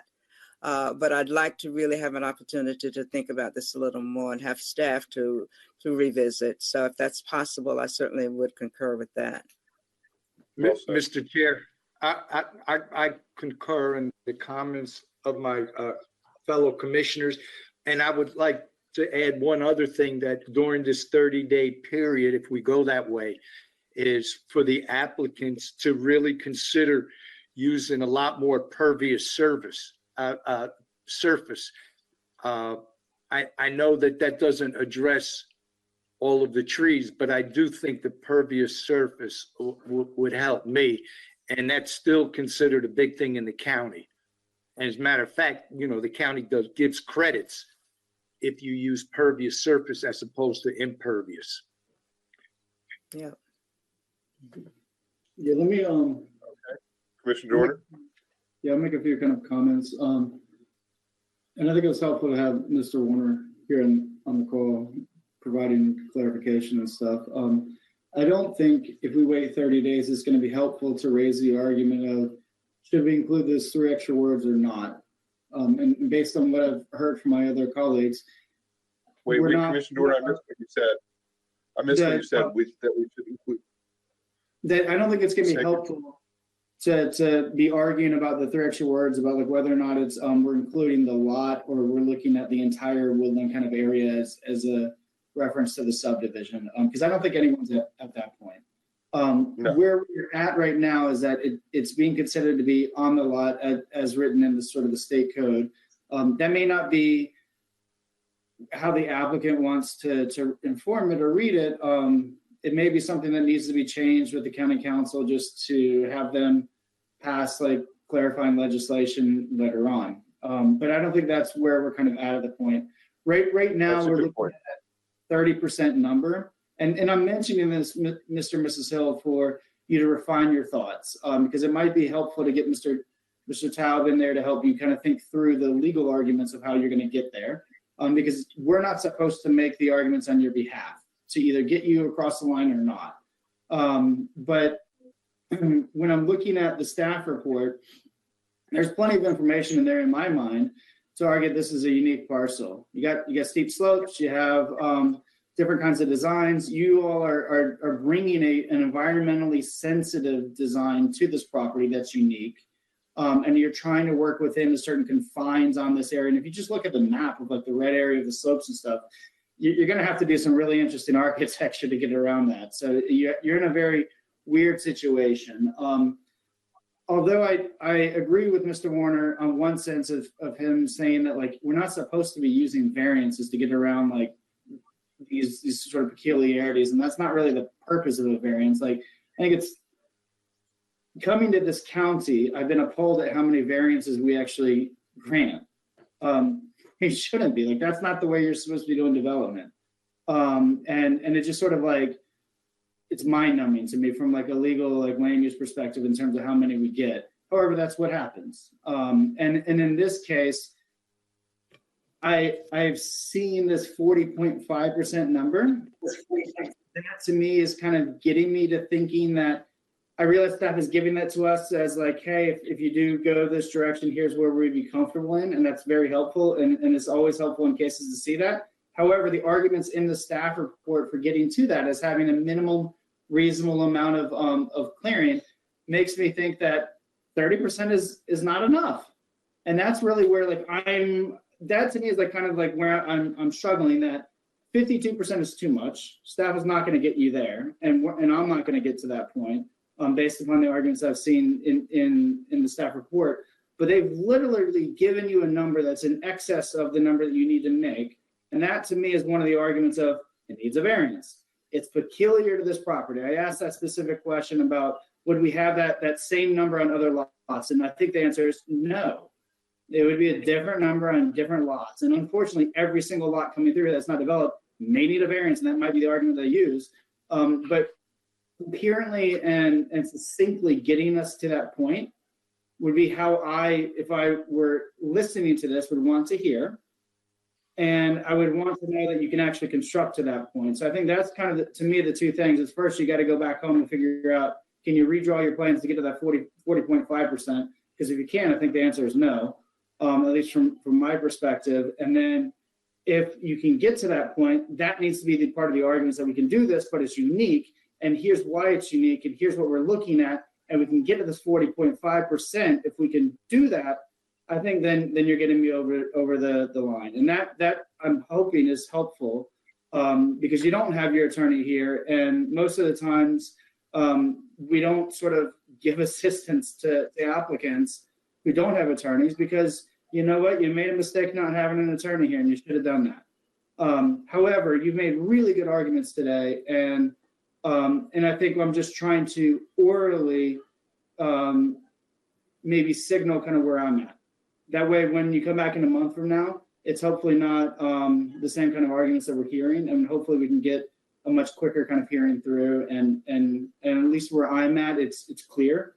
So you know kind of what you have to say to me, and maybe the others they want to hear other things, but that's kind of where I'm sitting at the moment. Yeah, I appreciate that. I would associate myself with those remarks. So Chairman? Question for I'm sorry. Mr. Chairman, just a quick redirect on a point of law. Wait, Mr. Hill, hold on. I want to see if any commissioners are speaking. So to be clear, and I'm going to give you a chance to speak, and I'll explain how I'm going to give you a chance to speak in a second.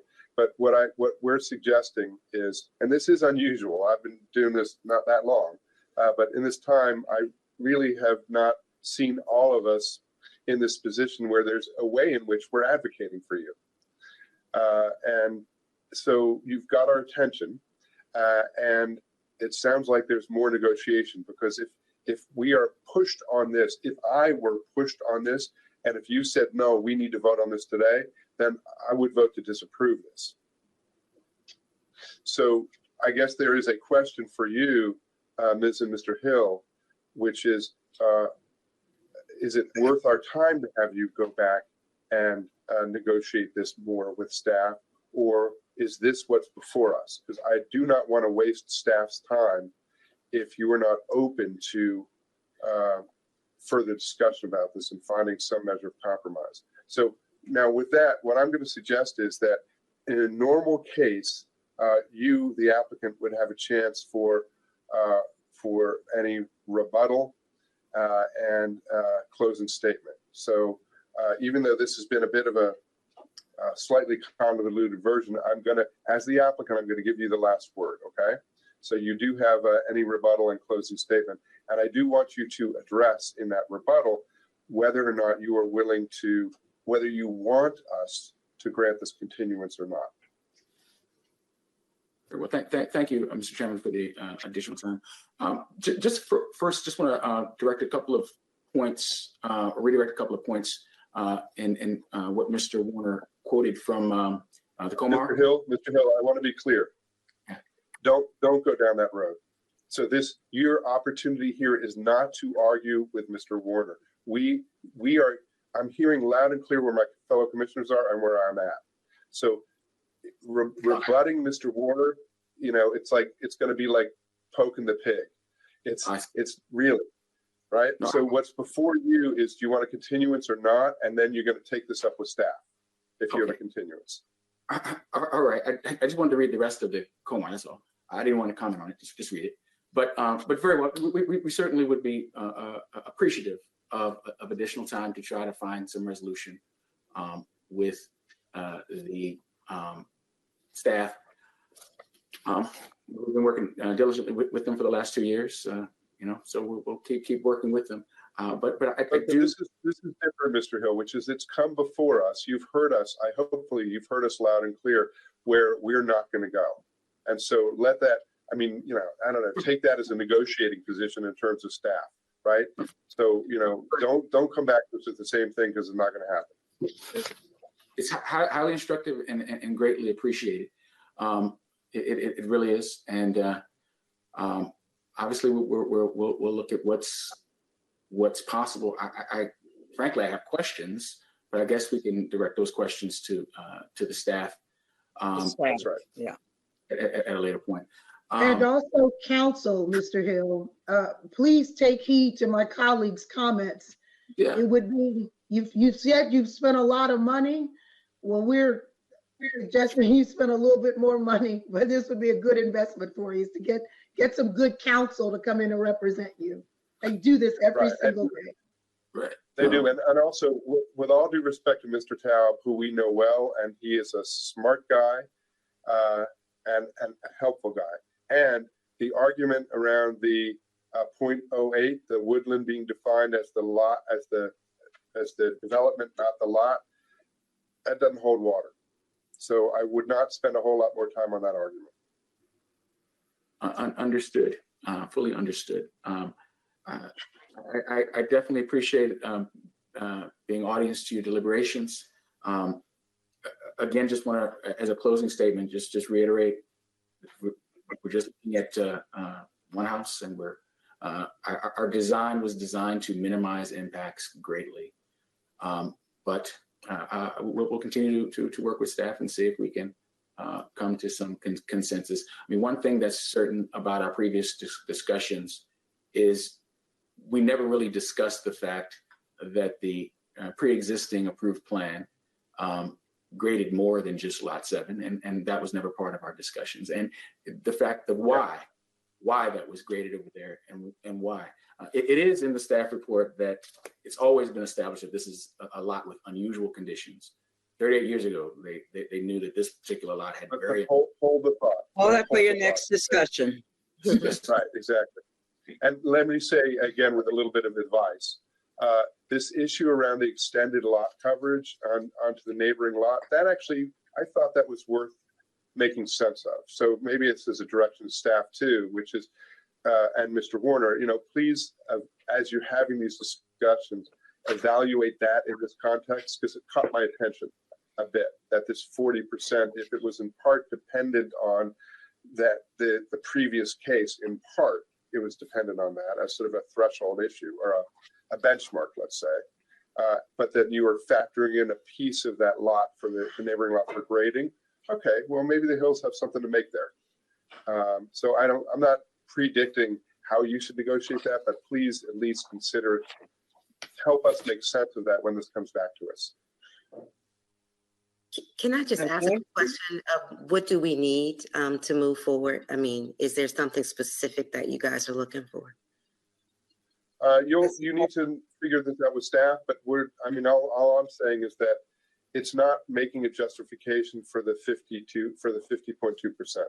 That's not what's going to be helpful, because if that's what comes back to us, you know, I'm reading between the lines, but we're not approving that. Okay. Staff is only they hear the conversation, so they know what to look for and how to advise exactly. you. So, yeah, that's right. And so you'll go back if you're okay with a continuance, you will go back, and this will be over the next month, but only a month, right? This is finite. This is not 2 years. Our expectation is it comes back to us in a month. Ms. Hill, I want to hear what you're saying. Go ahead. Say again. Oh, I was saying that I said we definitely are not looking to go any longer, but this has been a very long process, and we definitely want to, you know, to build a beautiful home on this thing, and we want to comply with, you know, with things that can actually be done, and we just, you know, so it has to be something that's actually doable with the new rules. Exactly. And we're bending over backwards to give you the opportunity to find a way to build your house. I want you to hear that loud and clear. So we don't do this often. I think one of the things that we're looking for is, can you redesign your house to get to 40.5? If the answer is no, then this is going to be, you're going to be wasting your time kind of going back and forth. So that should be the first thing that you probably do. And then there's some additional legal things that you probably need to point out a little bit better to be able to get the variance. So make sure you can get to the 40.5. If you can't do it, then the discussions may be kind of over. But if you can do it, then I think there's a path forward. The other thing just to kind of point out is that if we're going to extend this a month, we can't do that. So we can't actually extend this a month later. It would have to be the applicant that would extend it a month later because it would exceed the planning board action limit. If we were to not extend it, we would take a vote on this, and my gut, just looking around the room, is that it'd be a no. However, if the applicant would request and suspend the planning board action limit date and request for this to be extended for like another month or whatever be the appropriate time, then we could take this up at a future hearing. So I think that would require the applicant to actually ask for that. I think you have for 6 weeks. I think 6 weeks to give time for the negotiation and then additional time to schedule the hearing. I'm sorry, Commissioner Washington, you were going to speak. You said it. Thank you very much. So we previously waived our right to the action limit. So if we need to reiterate that, we're certainly willing to do so. So if I'm understanding, Mr. Chairman, we do request a continuance. So are you recommending 6 weeks or 4 weeks? How about May 4th is when we have the hearing again. May 4th. Okay. All right. So we request a hearing, a continuance of this hearing to May 4th.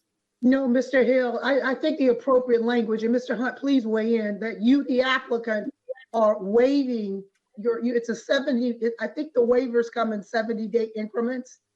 Is that right, Mr. Hunt? Mr. For the record, just real quick, they can waive it to a date specific, or when it comes to a detailed site plan, they can waive it to a date specific, or the 45-day, or indefinite.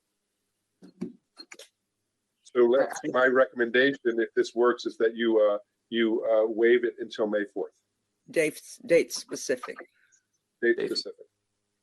All right. I think that to Ms. Hill as well as us, let's go with date specific, right, Ms. Hill? Yes, yeah. We want to move forward, definitely. Okay, well, with that, Mr. Chairman, I move that we continue consideration of DSP-86116-15 and CP-22002 to planning board hearing date of May 4th. Second. Got a motion and a second. Any discussion on the motion? I'll call the roll. Commissioner Washington. Vote aye. Vice Chair Bailey. Vote aye. Commissioner Dorner. Vote aye. Commissioner Giraldo. Vote aye. I vote aye as well. The ayes have it 5-0. Folks, we will see you May 4th, and you'll be seeing our staff, I don't know, tomorrow, whenever it is. But thank you all for your time, and I appreciate all that you brought to this. Thank you, Mr. Chairman. And thank you, commissioners.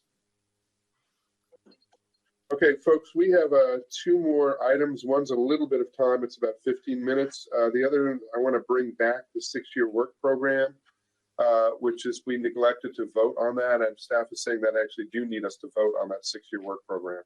So those are the only 2 items left. Do we need a break, or can we hold on for another 20 minutes? Let's hold on. Okay. All right. So let me take up the 6-year work program first, because it's just a quick vote. So the short of it is, I would look for a motion to approve the 6-year work program as proposed by staff. And this is only because it has budget implications, and so we need to formally approve it. So move, Mr. Chairman. Second. Got a motion by Commissioner Washington, and a second by Vice Chair Bailey. Any discussion? I'll call the roll. Vice Chair, Commissioner Washington. Vote aye. Vice Chair Bailey. I vote aye. Commissioner Dorner. Vote aye. Commissioner Washington. Giraldo. Vote aye. I vote aye as well. The ayes have it 5-0. And now our last item, which is going to be an interesting item. We have, this is countywide planning. This is the fiscal year 2023 Historic Property Grant Program Award recommendations.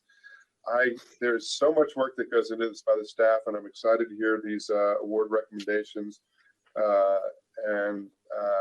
Barring any questions we have, this is an action item for us, correct? So after we hear it, we'll be voting to approve these recommendations, assuming we like them. And I'll turn to staff for a staff presentation. Take it away. Thank you very much, Mr. Chairman. Chair Shapiro, members of the board, my name is Tom Gross. I am supervisor of the Historic Preservation section. We are pleased to present to you today the fiscal year 2023 Historic Property Grant Program recommendations. I don't have too much by way of introduction. I believe this is the chair's first time to hear this annual presentation. Other commissioners should have some familiarity with it.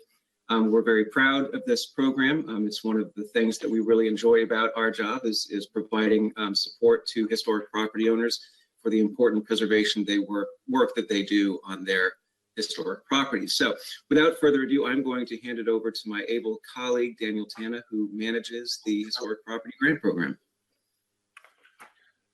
Thank you, Tom. Mr. Taylor, take it away. Yeah, good afternoon, Chair Shapiro, members of the board. For the record, this is Daniel Tanna, staff from the Historic Preservation section. And as Tom said, I will be presenting the HPC's recommendations for the FY 2023 Historic Property Grant Program Awards. So just as a bit of background, the FY 2023 grant round was authorized with a budget of $400,000 in total funds available and was announced in July 2022. We held 4 virtual workshops for potential applicants in August and September of 2022 and hosted those on GoToMeeting. One of the workshops was also recorded and uploaded to the grants page of the Planning Department's website for individuals who were unable to attend one of the workshops live. Mailings advertising the grant cycle were mailed out to all property owners in historic districts, all owners of historic sites and resources, and to the county's 27 municipalities. A total of 26 people registered for these workshops. Could I have the next slide, please? Thank you. 11 applications were received, 10 of which were complete as of the final deadline of November 18th, 2022, totaling $484,845 in requested grant funding. And then could I have the next slide, please? Thank you. In accordance with the program guidelines, a grant committee consisting of 5 Historic Preservation Commission members and 4 Planning Department staff members was appointed by the HPC chair to review applications and provide award recommendations to the HPC. The committee evaluated and scored the proposed projects using the selection criteria shown here and in the program guidelines and made award recommendations accordingly. Next slide, please. And then this gives you an idea of where our applications came from this year geographically.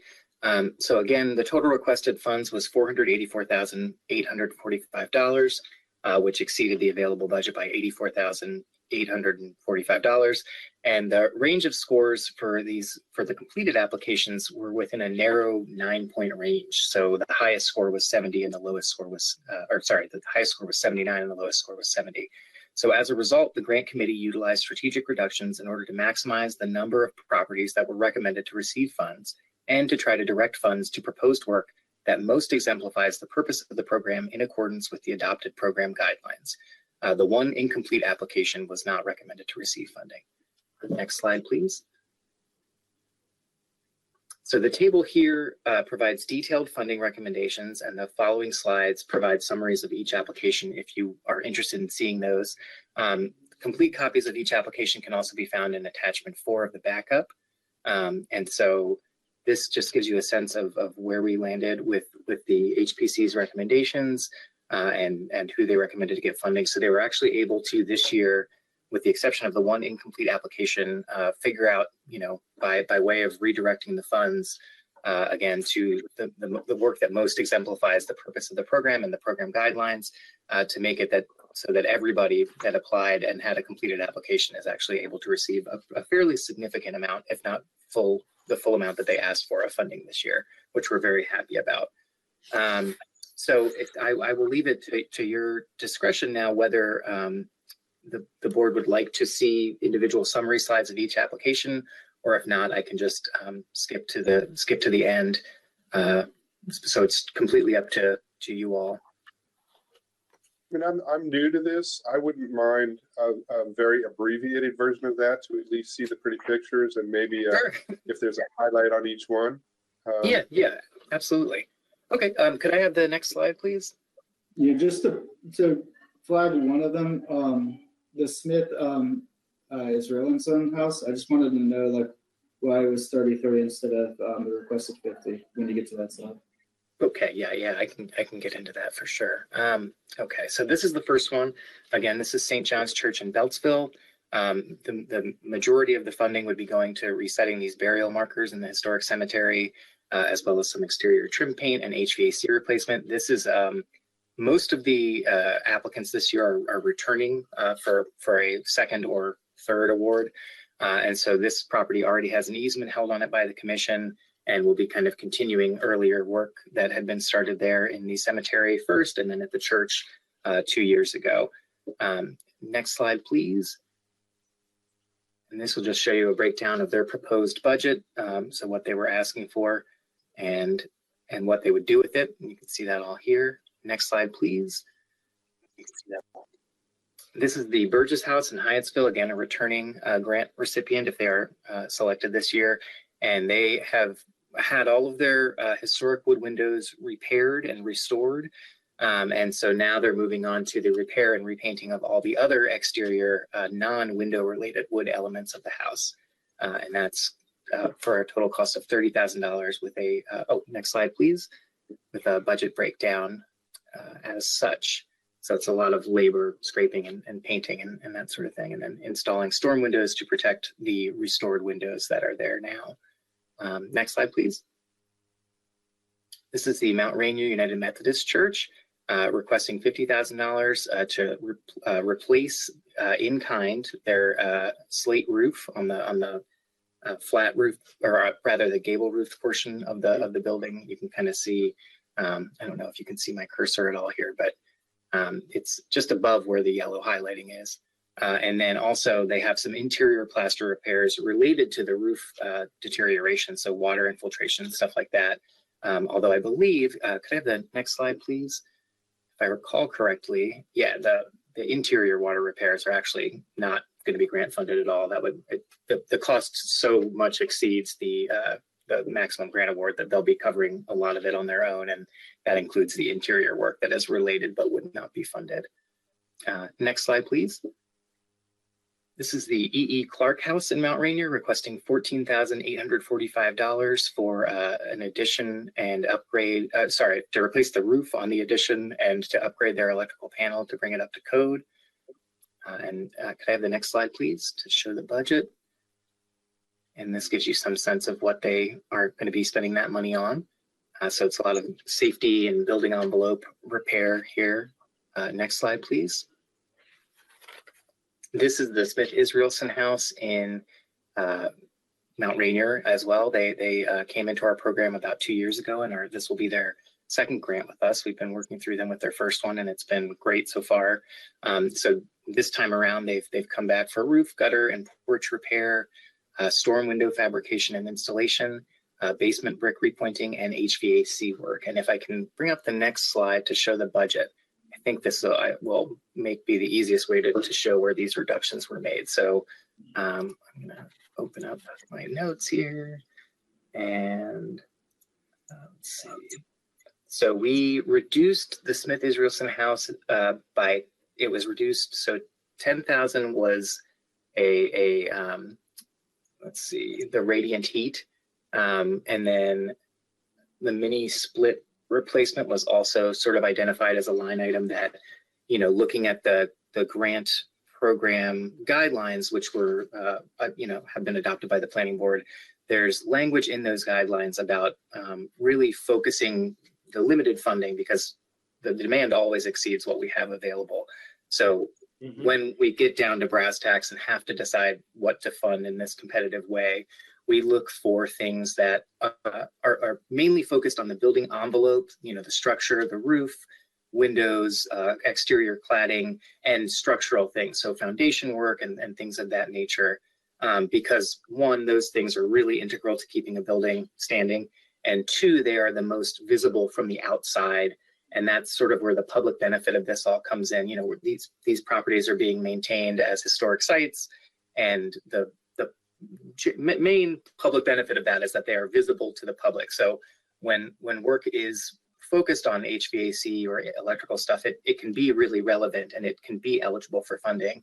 But the grant committee looked at this budget and sort of thought, well, the roof and gutters, they really hit that, you know, standard, and the storm windows do, and the furnace does, but maybe radiant heat is a slightly more you know, elaborate method of heating and cooling a property that doesn't necessarily have to do with it being historic. And so that's where the logic was with that. And I think the same with the mini split, where they kind of looked at that and just decided that, you know, in order to get the funding spread around to as many properties and projects as possible, they would reduce the funding for that.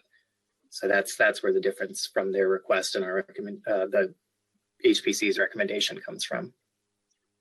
And I can move on to the next slide. And unless, did you have any other questions about that, Commissioner Dorner, while we're on? No, I just wanted to see the breakdown, because I noticed that all the other ones were like almost fully funded. So I was just curious in that particular house, not because I don't know where it's located. I probably ridden my bike past it because it looks like a couple in that area that I've seen that I admire. But I was just interested more in the decision. So thank you. Okay, sure. So the next one is the Boyden House in Bowie, Maryland. $42,300 requested to repair the cracked and delaminated exterior stucco, which you can see here. It's fairly discreet and self-explanatory, but I've got the budget for that on the next slide, and it is all just the one line item. Can I have the next slide, please? Thank you. This is the Watkins House also in Bowie, or the Bowie vicinity. $47,700 to repaint the exterior of the property. So you can see on the next slide again that this is fairly self-explanatory and a single line item, fairly large expense project that's, you know, all focused on the exterior. Next slide, please. And this is Pleasant Prospect. Again, it's a single line item of a very expensive project to replace the standing seam roof on the main portion of the house, which you can see in those detail photographs. They've requested $50,000. Can I have the next slide, please? Thank you so much. And the total cost well exceeds that. So they will be meeting their match and then some. And could I have the next one, please? Can I ask a question, Mr. Tana, on that previous one? Oh, sure. Are they replacing the copper roof or are they repairing the copper roof? Replacing. It's I don't remember quite how old it is, but it is basically the people who have come out to look at it have determined that it is well past the point of its service life and needs to be replaced in full, which is why it's so incredibly expensive. Yeah. So this is a total aside, but I once had a house with a copper roof and we replaced it. I can't even begin to tell you how much money you get for the copper that you take off the roof. Well, that's good. Yeah, I didn't think about that. Right. So if you maybe you communicate that to them, but don't let them throw that away. Yeah. Or if they do, and please keep going. Yes. Thank you. So the next one is Claggett House at Cool Spring Manor. This is another repeat sort of grantee as well. And this time around, they've applied for funding to, in the upstairs of the house, do restoration and installation of the original door jambs. And then in the upstairs and downstairs, they would seek to do plaster work and the installation of floors. So you can see in this one solitary interior photo that kind of shows all of those things. You know, there's plaster work to be done on the walls. There are no floors to be seen. And so there aren't as many photos for this one, but it kind of encapsulates it all. And sorry, next slide. That was such a good anticipation. Mr. Tanner, what year is that house? What year is that house? Very good question. I don't know off the top of my head, but I believe it's late 18th century or early 19th. It's fairly old. I could probably pull that up in a minute while you guys are. Tom goes for the record. I believe it's early to mid 19th century. It's one of the few examples of this tidewater architecture in the county. Yeah, it's a fascinating design. I haven't seen a lot of that in the county. It's a great property. Thanks, Tom. And this again is the breakdown of their budget, and you can see here where for them, because reductions had already been made from previous properties, this at the point here, because a lot of this work is interior focused as well, the sort of balance that we were over of the available funding came out of this project's request. So they asked for 50 and were recommended to get, they were recommended to get, let's see, I've lost my place here, 40,205. So a lot of that difference is this interior work here as well, because while it is valuable and they've done great work to date at this property, again, you know, when we have to kind of get down to brass tacks, that's where they look to reduce funding. Next slide, please. So, Mr. Tana, on that one, are they going to keep the wood lath and just put the plaster over the wood lath? Is that? Yes. Yeah, so the walls are already mainly there. They just need, you know, there are a couple of coats of plaster and then they'll be done. Okay, thank you. Question on this particular house, but also related to the other ones, if it comes up in sort of the same vein. So it's kind of on the Claggett house that we were just looking at. It's got a Wikipedia page. Is there a way that we can actually have like references to restoration was supported by our historical preservation funds, something like that, and just have that flagged in there? Like anyone can edit like Wikipedia pages, so we could get approved. That would point back to the URL for our program on our website. And if there's other like sites where people have like historical listings that allow for like web page edits, I think that would be nice just to show the support that is being provided to these homes and give a little bit more visibility to this particular program. Yeah, I honestly was not aware that they had a wiki page. So thank you. I will take a note of that. And I've never edited a Wikipedia entry before, but I'm sure, you know, we could probably figure it out within the section to just add a little blurb in there.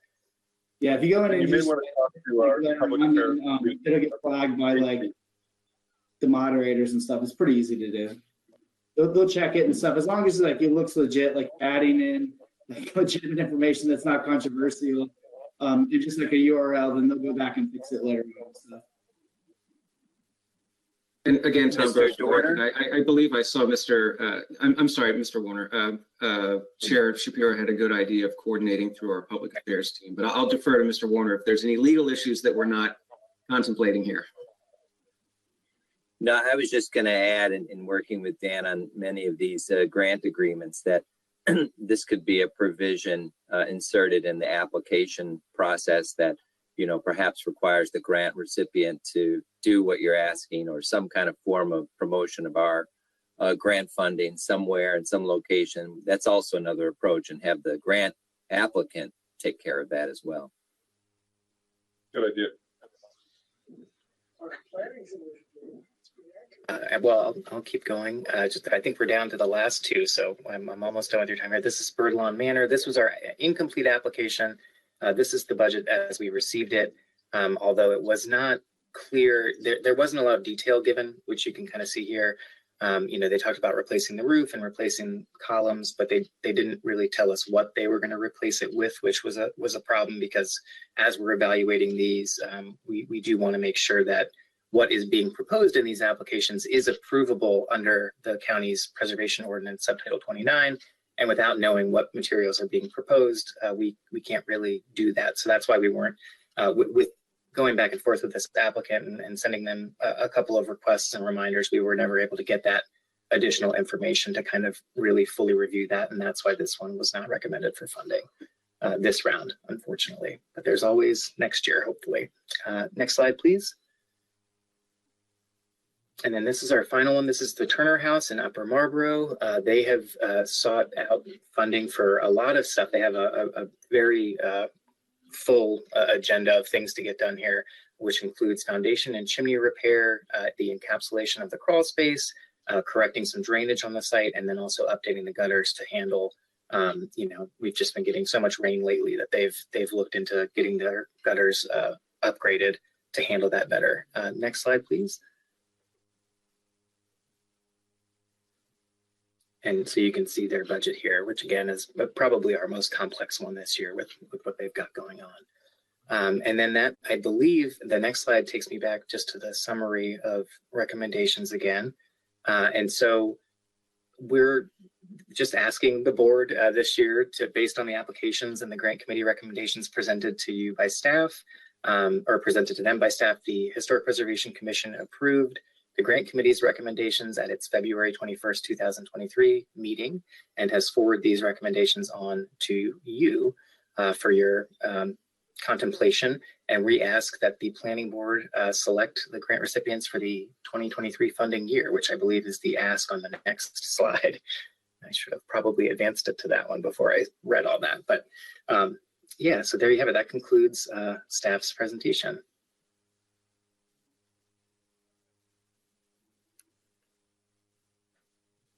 You muted, Mr. Chair. Thank you, Commissioner. I just want to thank you all for all the hard work, and I appreciate the presentation. It was quite educational for me and motivating too. It's great work you all are doing. Any questions for staff before we look for a motion? I don't have any questions. I have a suggestion. So when they do the photos, if you could put the actual address of the property on the photos. Yeah, I agree. But other than that, great job.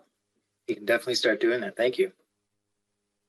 Yeah, I just want to for the there's benefit that we didn't always have like all the applications that were coming through actually get funding. So this is a great, I think, move to have like more funding that the commission's able to provide to this. They also give a lot of feedback to the application. So where there are a couple in there that didn't get full funding, the staff worked with the applicants to sort of tell them why, and to make sure that like they understand that, and that way for future applications, if they do apply again, they'll have kind of a stronger application for it. So there's a lot of stuff that happens behind the scenes that they didn't quite touch on today that has made this program really successful and great. Thanks for that. Great work, all. I like adding the addresses. Also, it may be helpful to have, this is me, I'd like to see for each one of these a slide about where it is in the neighborhood. And it's only because I'm curious, and when I'm driving around a neighborhood, I want to be able to say, oh, right, we just approved that one. Yeah, exactly. A micro map. Yeah, that's great. Yeah, we could certainly do a slide with it. Right, a micro map for each one, just takes a second, but it gives us that visual reminder of where it is. That sounds perfect. Okay, yeah. Some of the historic districts have walkthroughs throughout the year sometimes. Hyattsville in particular has a weekend where they do open houses of the historical homes, and several of them have received funding from us. So you can actually walk into the houses and see them and walk around. Not all of them have gotten our funding, but it's a good way of just kind of seeing everything in place. Well, and to that point, wouldn't it be, if it's not being done, wouldn't it be helpful if you're going on the historic Hyattsville walking tour that you knew which houses received some kind of funding? Mm-hmm. Exactly. Right. And so, do we think about that in terms of plaques, or if there's some other way to communicate that information? But, that's good advertising for us that we're not taking advantage of. Yeah. Mr. Chairman, just for the record, if you do go on the Hyattsville walking tour, you will see certain houses do have our 7x10 bronze historic site plaque. They are not given upon historic site designation, but any historic site owner can avail themselves of that. There's not a plaque specific to the grant program. However, the condition of the grant program is that the property owner also conveys an easement, and the property owner then has an opportunity to also obtain a easement plaque from us that shows that they also have an easement with us. If you were to see one of those plaques, you could be assured that they received funding from us. But there may be some more elegant way of advertising that for a particular house. Great, thank you. Appreciate it. Right. All right. No more questions. I'll look for a motion. Yeah. Move to approve, Mr. Chairman. Second. We've got a motion by Commissioner Washington, a second by Vice Chair Bailey. The motion is to approve the Historic Preservation Commission's Historic Property Grant Program Award recommendations. Any discussion on the motion? Seeing none, I will call the roll. Commissioner Washington. Vote aye. Vice Chair Bailey. Great presentation. Aye. Commissioner Dorner, Good eye. Commissioner Geraldo. I share in Commissioner Bailey's comment. That is a great job, and I vote aye. I vote aye as well. The ayes have it 5-0. Good work, team. Thank you all very much. Folks, I believe that is all that we have. Mr. Hunt, is there any further business to come before the planning board today? No. Mr. Chairman, there are no official business before the board today. Thank you.